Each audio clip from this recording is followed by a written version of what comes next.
അമ്മേ പരിശുദ്ധ അമ്മേ, അമ്മേ പരിശുദ്ധ അമ്മേ, ദൈവമാതാവേ, ദൈവമാതാവേ, കൃപാസനത്തിലൂടെ ഞങ്ങൾക്കും ഞങ്ങളുടെ ദേശത്തിനും അമ്മ മാധ്യസ്ഥം തേടിത്തന്ന എല്ലാ അനുഗ്രഹങ്ങൾക്കും കൃപകൾക്കും ഞങ്ങളിപ്പോൾ ഹൃദയം നിറഞ്ഞ നന്ദി പറയുന്നു. നമുക്കെല്ലാവർക്കും സ്തുതിച്ച് പ്രാർത്ഥിക്കാം. ഹല്ലേലൂയ ഹല്ലേലൂയ ഹല്ലേലൂയ ഹല്ലേലൂയ ഹല്ലേലൂയ. ഞങ്ങൾക്ക് ലഭിച്ച എല്ലാ കൃപകൾക്കും അനുഗ്രഹങ്ങൾക്കും നന്ദി പറയുന്നു. ഹല്ലേലൂയ ഹല്ലേലൂയ. മഹത്വം മഹത്വം ആരാധന ആരാധന. ഹല്ലേലൂയ ഹല്ലേലൂയ. ഈശ്വരാധന. ഹല്ലേലൂയ. പരിശുദ്ധ പരമദിവ്യ കാരുണ്യത്തിന് എന്നേരവും ആരാധനയും സ്തുതിയും പുകഴ്ചയും ഉണ്ടായിരിക്കട്ടെ. പരിശുദ്ധ പരമദിവ്യ കാരുണ്യത്തിന് എന്നേരവും ആരാധനയും സ്തുതിയും പുകഴ്ചയും ഉണ്ടായിരിക്കട്ടെ. പരിശുദ്ധ പരമദിവ്യ കാരുണ്യത്തിന് എന്നേരവും ആരാധനയും സ്തുതിയും പുകഴ്ചയും ഉണ്ടായിരിക്കട്ടെ. അമ്മേ പരിശുദ്ധ അമ്മേ, അമ്മേ പരിശുദ്ധ അമ്മേ, ദൈവമാതാവേ, 2004 ഡിസംബർ 7-ാം തീയതി ഉച്ച കഴിഞ്ഞ് 2:30 കൃപാസനത്തിൽ സംഭവിച്ച അമ്മയുടെ പ്രത്യക്ഷപ്പെടലിനെ കുറിച്ച് തിരുസഭയ്ക്ക് സമർപ്പിച്ചിരിക്കുന്ന പഠനരേഖകളുടെ മേൽ വസ്തുനിഷ്ഠവും ദൈവശാസ്ത്ര വിധിപ്രകാരമുള്ളതുമായ അന്വേഷണ പഠനങ്ങൾ നടത്തി ആ പ്രത്യക്ഷപ്പെടലിലൂടെ പ്രകടമായ ദൈവമാതാവിന്റെ പ്രത്യേക കരുതലും സംരക്ഷണവും വെളിപ്പെടുത്തുന്ന പീഡിതരുടെ ആശ്വാസവും പ്രവാചകന്മാരുടെ രാജ്ഞിയും വാഗ്ദാനത്തിന്റെ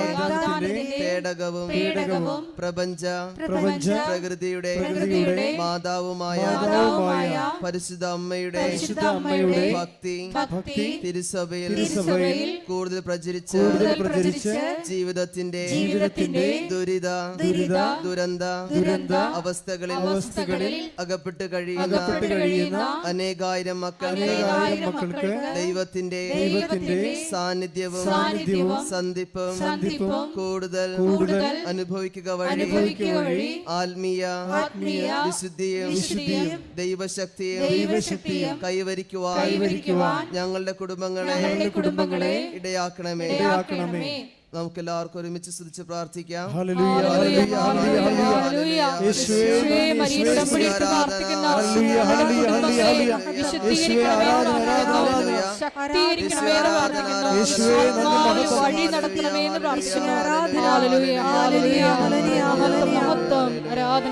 പരിശുദ്ധ പരമദിവ്യ കാരുണ്യത്തിന് ആരാധനയും സ്തുതിയും പുകഴ്ചയും ഉണ്ടായിരിക്കട്ടെ. പരിശുദ്ധ പരമദിവ്യ കാരുണ്യത്തിന് ആരാധനയും സ്തുതിയും പുകഴ്ചയും ഉണ്ടായിരിക്കട്ടെ. പരിശുദ്ധ പരമദിവ്യ കാരുണ്യത്തിന് എന്നേരവും ആരാധനയും സ്തുതിയും പുകഴ്ചയും ഉണ്ടായിരിക്കട്ടെ.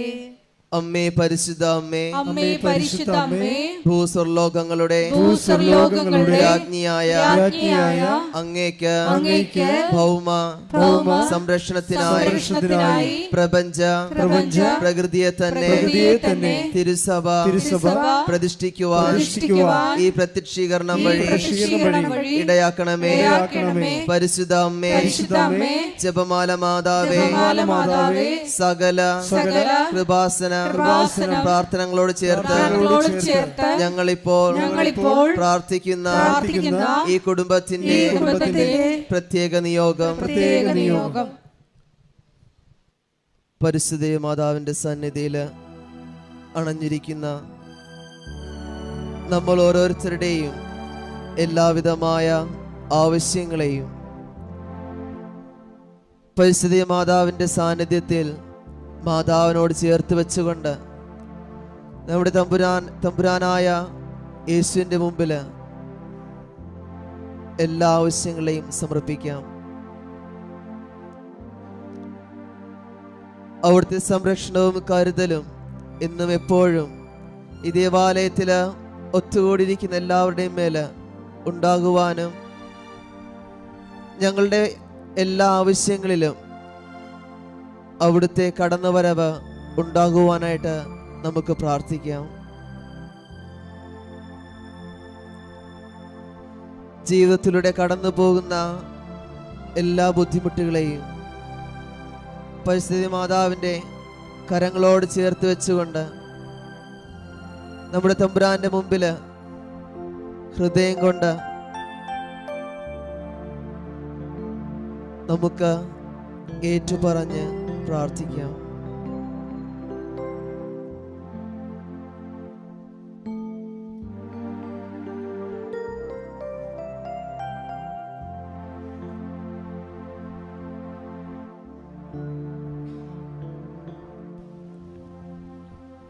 അമ്മയുടെ പ്രത്യക്ഷീകരണത്തിന്റെ ഈ അനുഗ്രഹവേളയിൽ ഞങ്ങൾക്ക് സാധിച്ചു തരുവാൻ കനിയണമേ.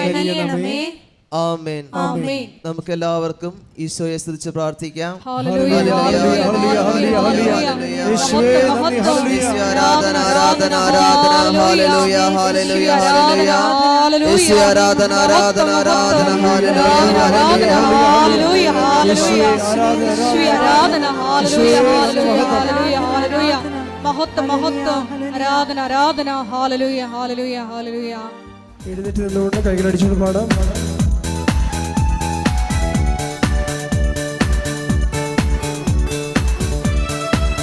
എല്ലാവരും എഴുന്നേറ്റ് നിന്നുകൊണ്ട് സന്തോഷത്തോടെ കരങ്ങളടിച്ചു പാടാം.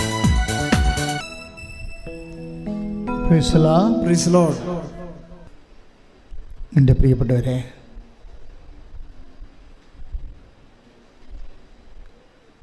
വിശ്വാസമെന്നത് ഒരു ബുദ്ധിപരമായ വ്യാപാരമാകാൻ എൻ്റെ സ്വാഭാവിക അവസ്ഥ അതാണ്. ഒരു ബുദ്ധിപരമായ വിനിമയമാണ് വിശ്വാസം.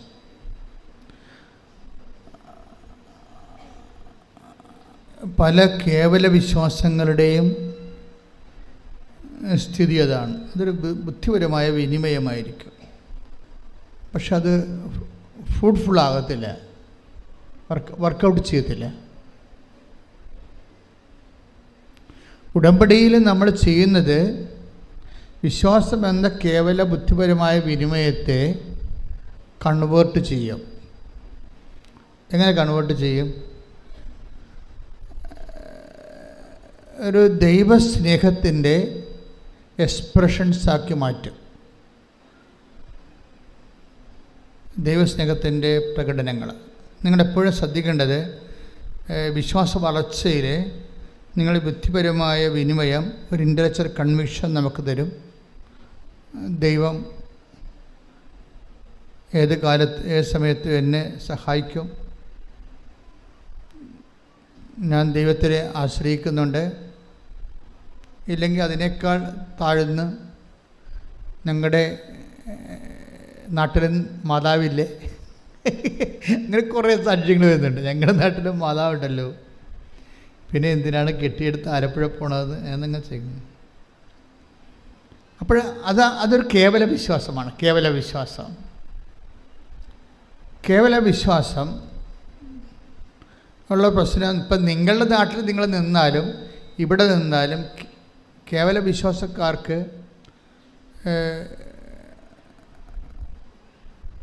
അത് ആക്ടിവേറ്റ് ആകത്തില്ല വിശ്വാസം.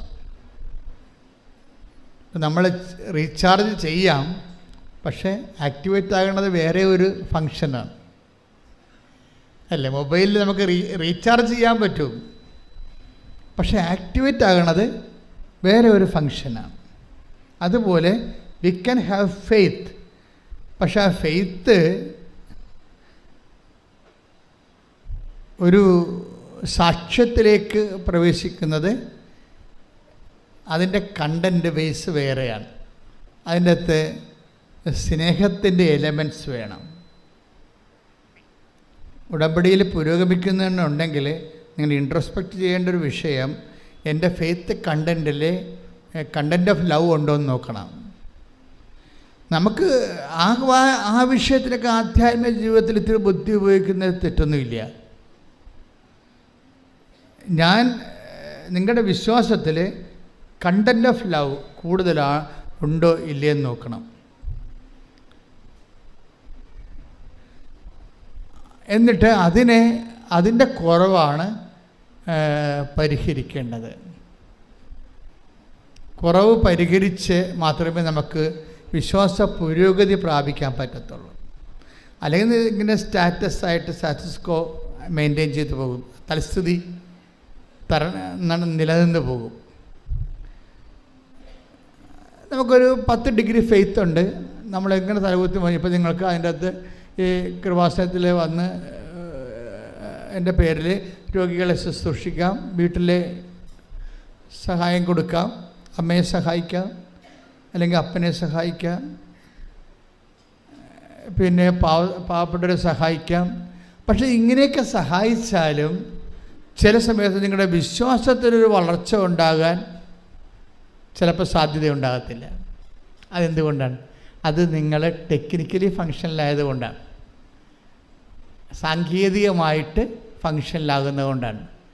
സാങ്കേതികമായിട്ടല്ല എൻ്റെ അത് വരണത്. ഇപ്പം നിങ്ങൾ രോഗികളെ കാണുന്നുണ്ടെങ്കിൽ, ഇപ്പോൾ ചിലരൊക്കെ എന്തുമാത്രം, അതായത് കൃപാസനത്തിൽ ഇത്രയും ദൈവാനുഗ്രഹം നിറഞ്ഞു നിൽക്കാൻ കാരണം ഉടമ്പടി എടുത്തവരെല്ലാവരും ലോകത്തിൻ്റെ എമ്പാടും പോയി ആശുപത്രികളിലും അനാഥാലയങ്ങളിലും ഹോസ്പിസുകളിലും അതുപോലെ തന്നെ കുടുംബങ്ങളിലുമൊക്കെ പോയി ആൾക്കാരെ ശുശ്രൂഷിക്കുകയും ഭക്ഷണം കൊടുക്കുകയും പണം കൊടുക്കുകയും അവിടെ നിന്ന് വസ്ത്രം കഴുകി കൊടുക്കുകയും അങ്ങനെ സൽപ്രവർത്തികളുടെ ഒരു പ്രളയമാണ് ഈ ഉടമ്പടി അഴിച്ചു വിട്ടിരിക്കുന്നത്. അവരുടെ സൽപ്രവർത്തികളുടെ ആസ്തി ആ ഉടമ്പടിയുടെ പൊതു ഖജനാവിലെ ടാപ്പ് ചെയ്യുന്നവർക്ക് ഈ കൃപാസനത്തിൻ്റെ പൊതു ദൈവാനുഗ്രഹം ലഭിക്കും. അത് തീർച്ചയായിട്ടും. അതുകൊണ്ടാണ് കൃപാസനത്തിലെ കാല് കുത്തുമ്പോഴൊക്കെ ചില ആൾക്കാർ അനുഗ്രഹിക്കപ്പെടുന്നെന്ന് പറഞ്ഞതിൻ്റെ കാരണം ഇതിൻ്റെ പൊതുവായിട്ടുള്ള ആധ്യാത്മികമായിട്ടുള്ള ആസ്തികളാണ്. എപ്പോഴും നമ്മൾ ശ്രദ്ധിക്കേണ്ട കാര്യം ഈ കാര്യത്തിൽ കുറച്ച് റീസണബിൾ ആകണം. ഒരു വൈകാരികം എന്നതിനേക്കാളുപരി ഫെയ്ത്ത് മുന്നോട്ട് വെക്കുന്ന ഒരു റീസണുണ്ട്. വിശ്വാസം മുന്നോട്ട് വെക്കുന്ന ഒരു റീസണുണ്ട്, യുക്തിയുണ്ട്. അത് ഒരു പക്ഷേ നമ്മൾ പറയുന്ന സെക്കുലർ യുക്തിയല്ല, അത് മരിയൻ യുക്തി എന്നാണ് ഞാൻ പറയേണ്ടത്. മരിയൻ റീസൺ അങ്ങനെ ഒരു സംഭവമാണ്, ആധ്യാത്മിക ജീവിതത്തിലുള്ള സംഭവമാണ് മരിയൻ റീസൺ. എന്താ മരിയൻ റീസൺ? അപ്പോൾ മരിയൻ റീസൺ എന്ന് പറയുമ്പോൾ, ഉദാഹരണത്തിന് അവർക്ക് വീഞ്ഞില്ല എന്ന് അമ്മ പറയുന്നു, ഈശോയോട് പറയുന്നു അല്ലേ. ഫസ്റ്റ് റെസ്പോൺസ് എന്താണ് ഈശോയുടെ ഫസ്റ്റ് റെസ്പോൺസ്? എന്താ? എനിക്ക് നിനക്കും എന്ത്. സെക്കൻഡ് റെസ്പോൺസ് എന്താണ്? എൻ്റെ സമയം ഇനിയും ആഗതമായിട്ടില്ല. അപ്പോൾ ഈ ഫസ്റ്റ് റെസ്പോൺസും സെക്കൻഡ് റെസ്പോൺസും ഉദ്ദേശിച്ച നെഗറ്റീവ് ആൻസറാണ് വരണത് അല്ലേ? നെഗറ്റീവ് അല്ലേ? ആ വിഷയം നടക്കത്തില്ലെന്ന് ഉറപ്പല്ലേ? Then why mother is waiting for the answer? പിന്നെ എന്തുകൊണ്ടാണ് അമ്മ നിൽക്കുന്നത്? അതാണ് വിഷയം. അതാണ് മരിയൻ റീസൺ എന്ന് പറയുന്നത്. എന്താണ്? അമ്മയ്ക്ക് വിശ്വാസത്തെക്കാളുപരി ഈശോയോട് സ്നേഹമുണ്ട്. ശ്രുതിക്കട്ടെ ഹല്ലേലൂയ.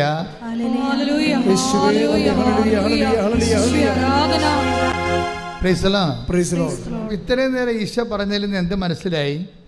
നമുക്ക് വിശ്വാസമുണ്ടാകാം, അത് കേവല വിശ്വാസമാണ്. ആ കേവല വിശ്വാസം ചില സമയത്ത് സാങ്കേതികമായിട്ട് പറഞ്ഞാൽ ഫങ്ഷനിലല്ലാതെ വരും. അപ്പം കേവല വിശ്വാസത്തിൻ്റെ കൂടെ എന്തുകൂടി ഉണ്ടാകണം? ഇപ്പം അമ്മ, അതാണ് മരിയൻ റീസൺ. മരിയൻ റീസൺ എന്ന് പറയാം എന്താ? ഇപ്പം എനിക്കും നിനക്കും എന്ത് എന്ന് അമ്മ ചോദിച്ചില്ലേ? It is nothing to with us, it is not our business. അപ്പോൾ ഈശോ അത് ഡിസോൺ ചെയ്ത് കളഞ്ഞേ അല്ലേ? അത് ആ വിഷയം ഇറ്റ് ഈസ് നോട്ട് അവേഴ്സ്, ആ വിഷയം നമ്മുടേതല്ല എന്നും പറഞ്ഞുകൊണ്ട് ഈശോ തള്ളിക്കളഞ്ഞ സംഭവമാണ്. രണ്ടാമത് എന്താണ്? അത് ഒന്ന് മാനുഷികം. ഈശോ പറഞ്ഞ രണ്ട് കാര്യങ്ങൾ, ഒന്ന് ദൈവികമായ ഇമ്പിഡിമെൻസ് ഉണ്ട്, മാനുഷികമായ ഇമ്പിഡിമെൻസും ഉണ്ട്, തടസ്സങ്ങളുണ്ട്. ഇപ്പം മാനുഷികമായ എന്താണ്?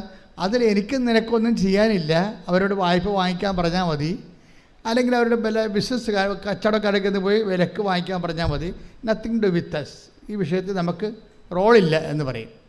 അത് first reason over. Second reason എന്താണ്? സെക്കൻഡ് റീസൺ ദൈവികമാണ്. എന്താണത്? എൻ്റെ സമയം ഇനി സമ്മതമാണ്. അപ്പം നമ്മൾക്ക് ദൈവത്തിന് ഉത്തരം തരണമെങ്കിൽ ചില സമയത്ത് 2 തടസ്സങ്ങൾ വരാൻ സാധ്യത ഉണ്ടാകും. മാനുഷികമായിട്ട് അത് നമുക്ക് ചിലപ്പോൾ പ്രയോജനപ്പെടത്തില്ല എന്ന് വരാം. ചിലപ്പോൾ ദൈവികമായിട്ടും അത് നമുക്ക് തരാനുള്ള തടസ്സങ്ങളുണ്ടാകാം. ചിലപ്പോൾ നമ്മുടെ കുറവായിരിക്കും അത്.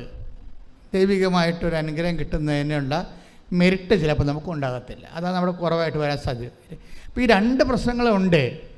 ഇതെല്ലാം ഇപ്പം നിങ്ങൾ ഉടമ്പടി വെച്ചിരിക്കുന്ന എല്ലാ വിഷയങ്ങൾക്കും ഇത് 2ഉം ബാധകമാണ്. ചിലപ്പോൾ അത് മാനുഷികമായ തടസ്സം ഉണ്ടാകും, ചിലപ്പോൾ ദൈവികമായ തടസ്സമുണ്ടാകും. എന്നിട്ട് നമ്മൾ ഈ മാനുഷികമായ തടസ്സമുള്ള വിഷയം, ഇപ്പം നിങ്ങളുടെ ജപ്തി നടപടി, അല്ലെങ്കിൽ നിങ്ങളുടെ കല്യാണം നോക്കണില്ല, അല്ലെങ്കിൽ നിങ്ങളുടെ മക്കളെ നിങ്ങൾക്ക് കിട്ടണില്ല, ജോലി കിട്ടണില്ല, ജോലി സ്ഥലത്തെ പ്രശ്നം, നിങ്ങൾക്ക് PR ആകുന്നില്ല, പെൻഷൻ കിട്ടിയിട്ട് അംഗീകരിച്ചിട്ട് നിങ്ങൾക്ക് കിട്ടണില്ല, ഇങ്ങനെ എന്തെല്ലാം പ്രശ്നമാണ്, ഇല്ലായ്മയെല്ലാം ഉള്ളത്. അതല്ല, ഈ പ്രശ്നങ്ങളെല്ലാം എന്തിൻ്റെങ്കിലും ഒരു ആബ്സെൻസാണ്. പ്രശ്നങ്ങളെല്ലാം എന്തിൻ്റെ ആബ്സെൻസ് ആകും? പ്രശ്നങ്ങളെല്ലാം നമുക്കുണ്ടാകുന്ന പ്രശ്നങ്ങൾ, ജപ്തി ആയാലും എന്ത് സംഭവമായാലും എല്ലാ പ്രശ്നങ്ങളും എന്തിൻ്റെങ്കിലും ഒരു ആബ്സെൻസാണ്, എന്തെങ്കിലും ഒരു പോരായ്മയാണ്. ഇപ്പോൾ രോഗമാണെന്ന് ആരോഗ്യത്തിൻ്റെ പോരായ്മ, ഇല്ലായ്മയാണല്ലോ. ഇതിനെ എല്ലാത്തിനും ഇങ്ങനെ പ്രശ്നങ്ങളെല്ലാം ഇല്ലായ്മ എന്നുള്ള രീതിയിലാണ് ബൈബിൾ അപ്രോച്ച് ചെയ്യണത്. ദാറ്റ് മീൻസ് ബൈബിൾ ഇല്ല എന്ന് പറഞ്ഞാൽ എൻ്റെ അർത്ഥം മെരിറ്റ് ഇല്ലെന്ന് എൻ്റെ അർത്ഥം. ബൈബിളിൻ്റെ രീതിയാണല്ലോ പറയേണ്ടത്. ഒരു ഇല്ലായ്മ. ഇപ്പോൾ അമ്മ എന്താ പറയണത്? അവർക്ക് വീഞ്ഞ് ഇല്ല. അവിടെ പ്രശ്നത്തെ മുഴുവന് അഭിമാന പ്രശ്നം ഉണ്ടായതിൻ്റെ അകത്ത് നാണം കെട്ടി അവിടെ നിന്ന് പിരിയത്തുള്ള ആ വിഷയം. പക്ഷെ അവർക്ക് ആ നാണം കെട്ടി പിരിയാൻ സാധ്യതയുള്ള വിഷയമാണത്. അപമാന പ്രശ്നമുണ്ടതിൻ്റെ അകത്ത്. നമ്മുടെ എല്ലാ വിജയമയുടെ മുമ്പിൽ നമ്മൾ ടെൻഷൻ അടിക്കണ എന്താ കാര്യം? നമ്മൾ ടെൻഷൻ അടിക്കാൻ കാര്യം അതൊരു അപമാനമായിട്ട് മാറുമോ ഇല്ലയോ എന്ന് നമുക്ക് ബുദ്ധിമുട്ടുള്ളത് കൊണ്ടാണ് നമ്മളത് വിഷയമാക്കുന്നത്. ഇങ്ങനെയുള്ള എല്ലാ വിഷയവും മൂടി വെച്ചുകൊണ്ട് അതിനെ അഡ്രസ്സ് ചെയ്യണത് സിംഗിൾ വാക്കിലാണ്. ദേ ഹാവ് നോ വൈൻ, അവർക്ക് വീഞ്ഞ് ഇല്ല. അതിൻ്റെ ഉത്തരം വളരെ വ്യക്തമാണ്. അതിന് 2 ഇമ്പഡിമെൻറ്റ്സ് ഉണ്ട്, 2 തടസ്സങ്ങളുണ്ട്. ഒന്ന്, മാനുഷികമായി അത് വലിയ കാര്യം അല്ല. അതാണ് എനിക്ക് നിനക്ക് അവർക്ക് പർച്ചേസ് ചെയ്യാവുന്ന വിഷയമേ ഉള്ളൂ. അല്ലെങ്കിൽ അവർക്ക് ലെൻറ്റിന് അവർക്ക് ഹയർ ചെയ്യാം, അത്രയേ ഉള്ളൂ. നമ്മളതിൻ്റെ അകത്ത് ഇൻവോൾവ് ചെയ്യേണ്ട കാര്യമില്ല. It is none of our business എന്ന രീതിയിലാണ് അതിൻ്റെ ഫസ്റ്റ് ആൻസർ വരണത്. സെക്കൻഡ് ആൻസർ എന്താ വരണത്? സെക്കൻഡ് ആൻസർ വരണത് എൻ്റെ സമയം ഇനി സമാഗതമായി ദൈവികമായ തടസ്സങ്ങളാണ് വേണം. ദൈവികമായി നീ അത് നിനക്ക് സ്വീകരിക്കാനുള്ള സമയമായിട്ടില്ല. ഈ അനുഗ്രഹം ഭൗതികമാണ്, പക്ഷേ ദൈവികമായിട്ട് നിനക്കത് സ്വീകരിക്കാനുള്ള സമയമായിട്ടില്ല. അപ്പോൾ ഇങ്ങനെ 2 ഇമ്പഡിമെൻറ്റ്സ് വന്ന സ്വാഭാവികമായിട്ട് എന്താ പറയേണ്ടത്? ആ ഒരു പ്രെയറിനോട് ഗുഡ് ബൈ പറഞ്ഞ് ബുദ്ധിയും ബോധമുള്ളവർ പോകും. പക്ഷേ എന്തുകൊണ്ട് മറിയം എന്താ ചെയ്യണത്? മറിയം അതിനെ വെയിറ്റ് ചെയ്യുകയാണ്. എന്നിട്ട് മറിയം അതിനെ പരിശുദ്ധാത്മാവിൻ്റെ നിറവിൽ ഒരു പുതിയ പോംവഴി കണ്ടുപിടിക്കുകയാണ്. എന്താണ് അത്? കവനൻ്റൽ ഫോർമുലയാണ് അവിടെ ഉപയോഗിക്കുന്നത്. നമുക്കിത് ഇപ്പോൾ ഈ കാലങ്ങളിലല്ലേ മനസ്സിലായത്. നമ്മൾ വെള്ളം കോരാൻ പറഞ്ഞപ്പോൾ വെള്ളം കോരി, വിറക് കൊട്ടാൻ പറഞ്ഞാൽ വിറക് കെട്ടി എന്നൊക്കെ പറഞ്ഞാലേ നമ്മൾ വായിച്ചുകൊണ്ടും പ്രസംഗിച്ചുകൊണ്ടും പോയത്. ഇപ്പോഴല്ലേ നമ്മൾ മനസ്സിലാക്കണത് ഈ നടക്കാത്ത കാര്യം നടക്കാൻ കവനൻ്റ് ഫോർമുലയാണ് ഉപയോഗിക്കേണ്ടതെന്ന് മനസ്സിലായി. ഇത് പുതിയത് മറിയത്തിൻ്റെ ഫോർമുല അല്ല. ഏജ് ഓൾഡായിട്ട് ബൈബിള് ദൈവത്തിനെ മനുഷ്യൻ്റെ ജീവിതത്തിലേക്ക് ഇറക്കിക്കൊണ്ട് വരുന്നതിന് വേണ്ടി ഉപയോഗിക്കുന്നതാണ് ബൈലാറ്ററൽ എഗ്രിമെൻ്റ് മെത്തേഡ്. ഈ ബൈലാറ്ററൽ എഗ്രിമെൻ്റ് മെത്തേഡിലൂടെ എന്താണ് ശരിക്കും പറയുന്നത്? ഇത് ആക്ടിവേറ്റ് ചെയ്യണമെങ്കിൽ എന്ത് വേണം? You must have A certain amount of level of love. നമുക്കറിയാം. അതാണ് ഞാൻ പറഞ്ഞത്, നിങ്ങളുടെ സൽപ്രവർത്തികൾ ഇനി ഫുൾ കണ്ടു. അതാർക്കും ചെയ്യാം.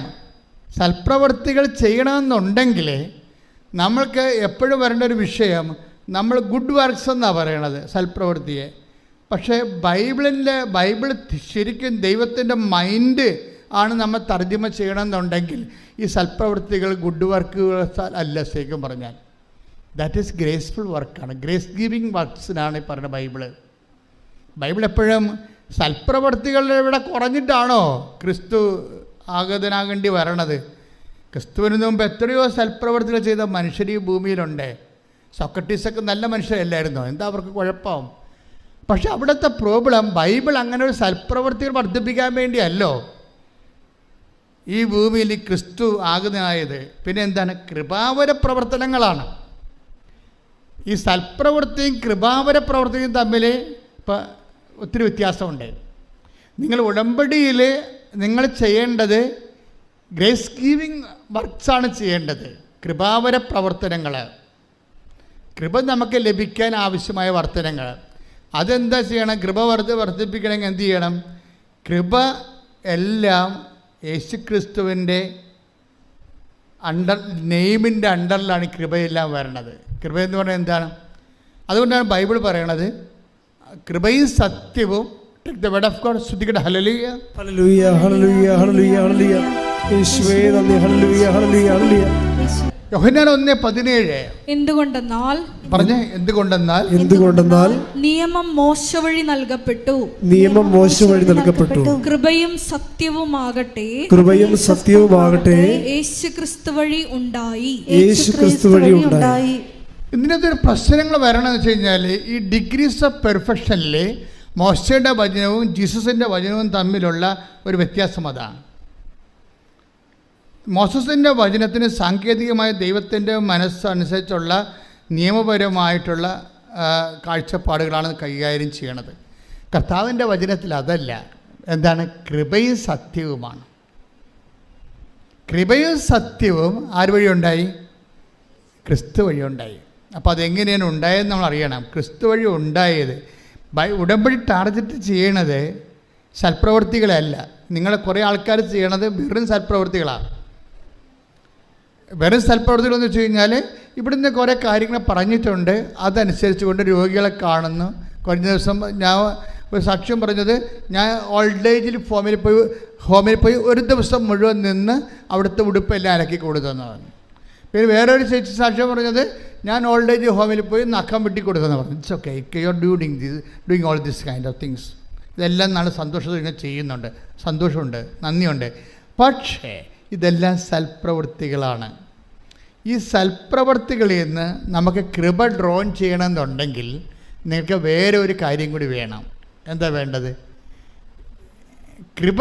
സൽപ്രവൃത്തികളിൽ ഈ നിങ്ങൾ ചെയ്ത കാര്യങ്ങളെ ക്രിസ്തുവിനെ മാറ്റി നിർത്തിയും ചെയ്യാൻ പറ്റും. ലോകത്ത് എന്തുമാത്രം ആൾക്കാർ ചെയ്യുന്നുണ്ട് ഇല്ലേ? റോട്ടറി ക്ലബ്ബുകാരെ കണ്ണ് വരെ വെച്ച് കൊടുക്കുന്നുണ്ട് ഇല്ലേ? അപ്പം അങ്ങനെ എന്തോ ക്ലബ്ബുകാർ ചെയ്യുന്നുണ്ട്. നാട്ടിൽ എന്തുമാത്രം അയൽക്കൂട്ടങ്ങളും അതുപോലെ തന്നെ പല പലതരമുള്ള പാർട്ടി സംഘങ്ങളും ഒക്കെ പല കാര്യങ്ങളും മനുഷ്യർക്ക് വേണ്ടി ചെയ്യുന്നുണ്ട്. ഇതെല്ലാം സൽപ്രവൃത്തികളാണ്. പക്ഷേ ഒരു ക്രൈസ്റ്റ് സെൻട്രിക് ആയിട്ടുള്ള ഒരു ആധ്യാത്മികത ചര്യം അനുവർത്തിക്കുന്നവരെ കേവലം സൽപ്രവൃത്തികളല്ല നമ്മൾ ലക്ഷ്യം വെക്കുന്നത്, കൃപാവര പ്രവൃത്തികളാണ്. എന്താ കാര്യം? കൃപയും സത്യവും അവൻ വഴി ഉണ്ടായി.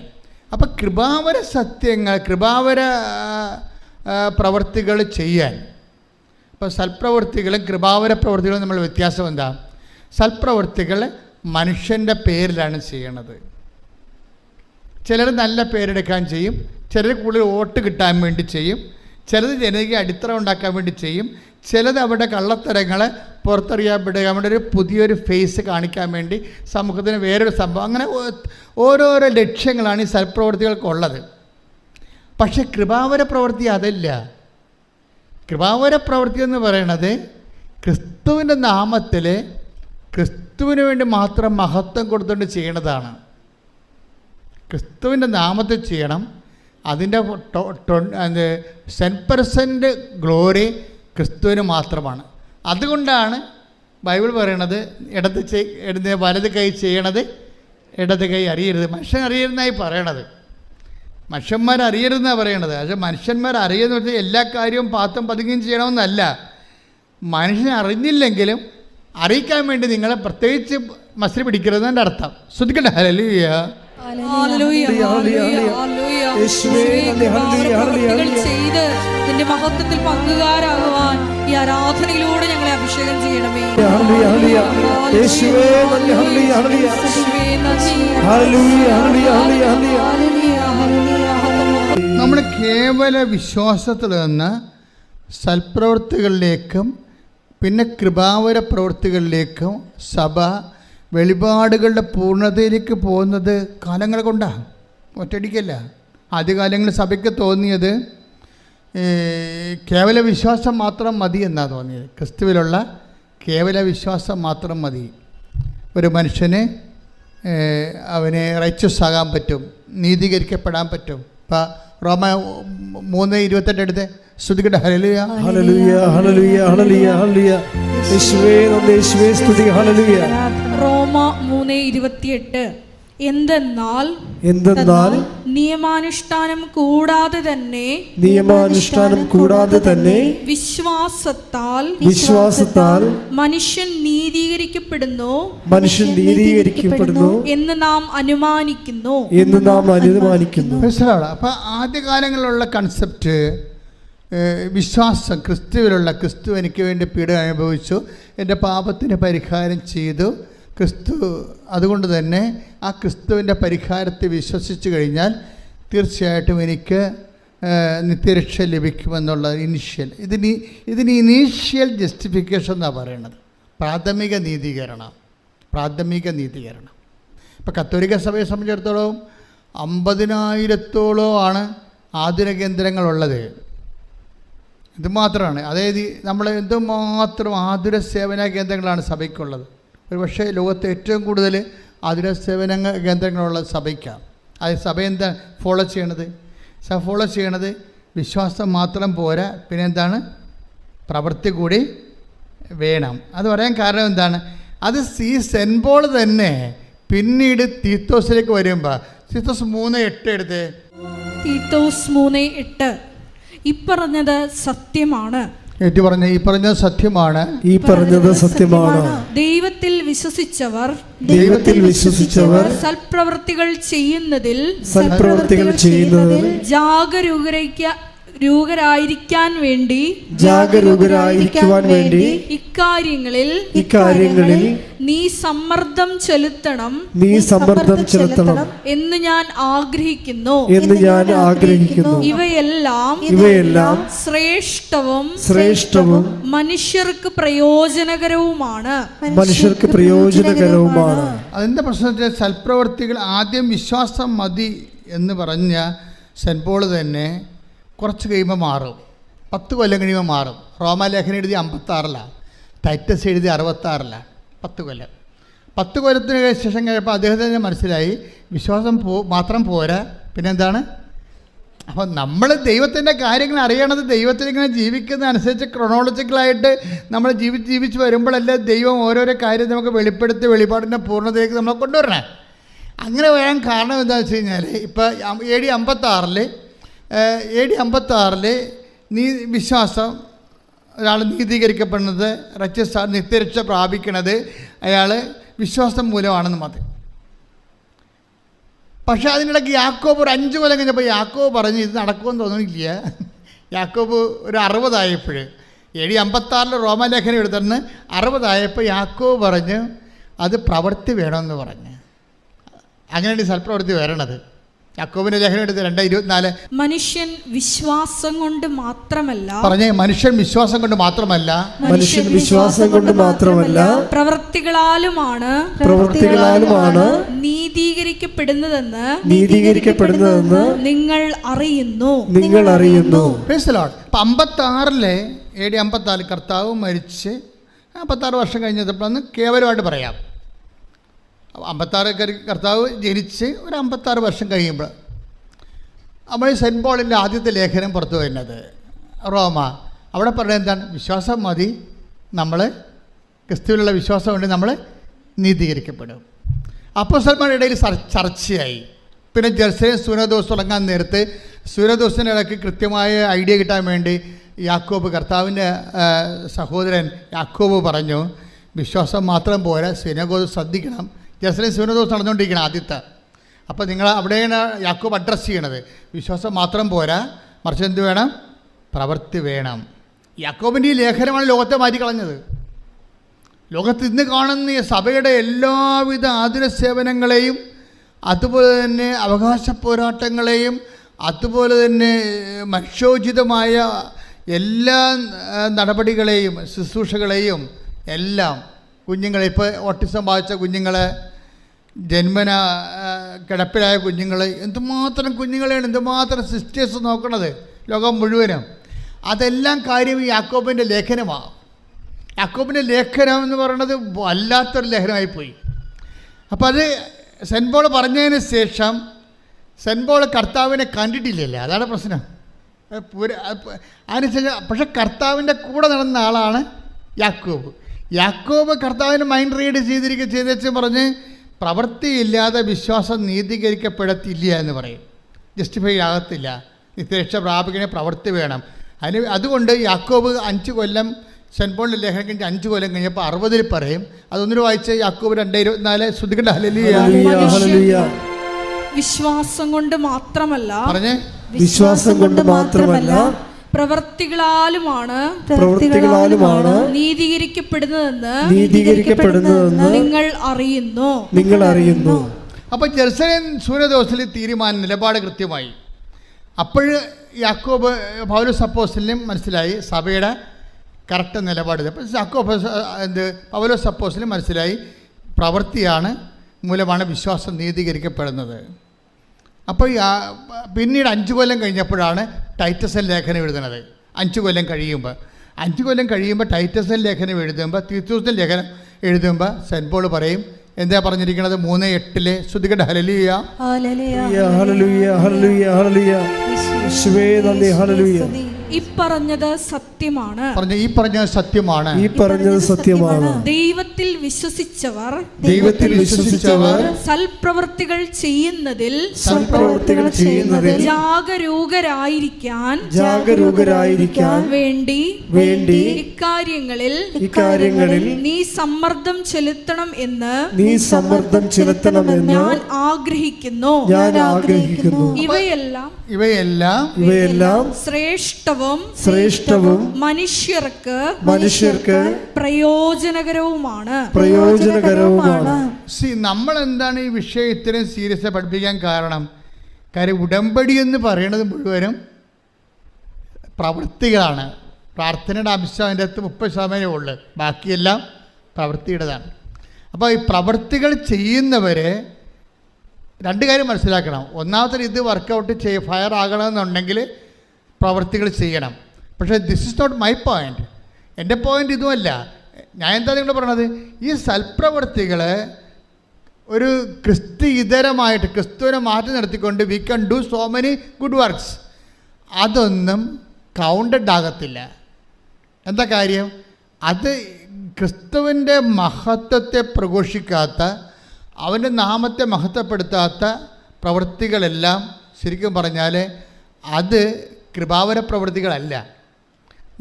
V are aiming for graceful works, കൃപാവര പ്രവൃത്തികൾ. നിങ്ങളത് വളരെ കൃത്യമായിട്ട് ചെയ്യണം.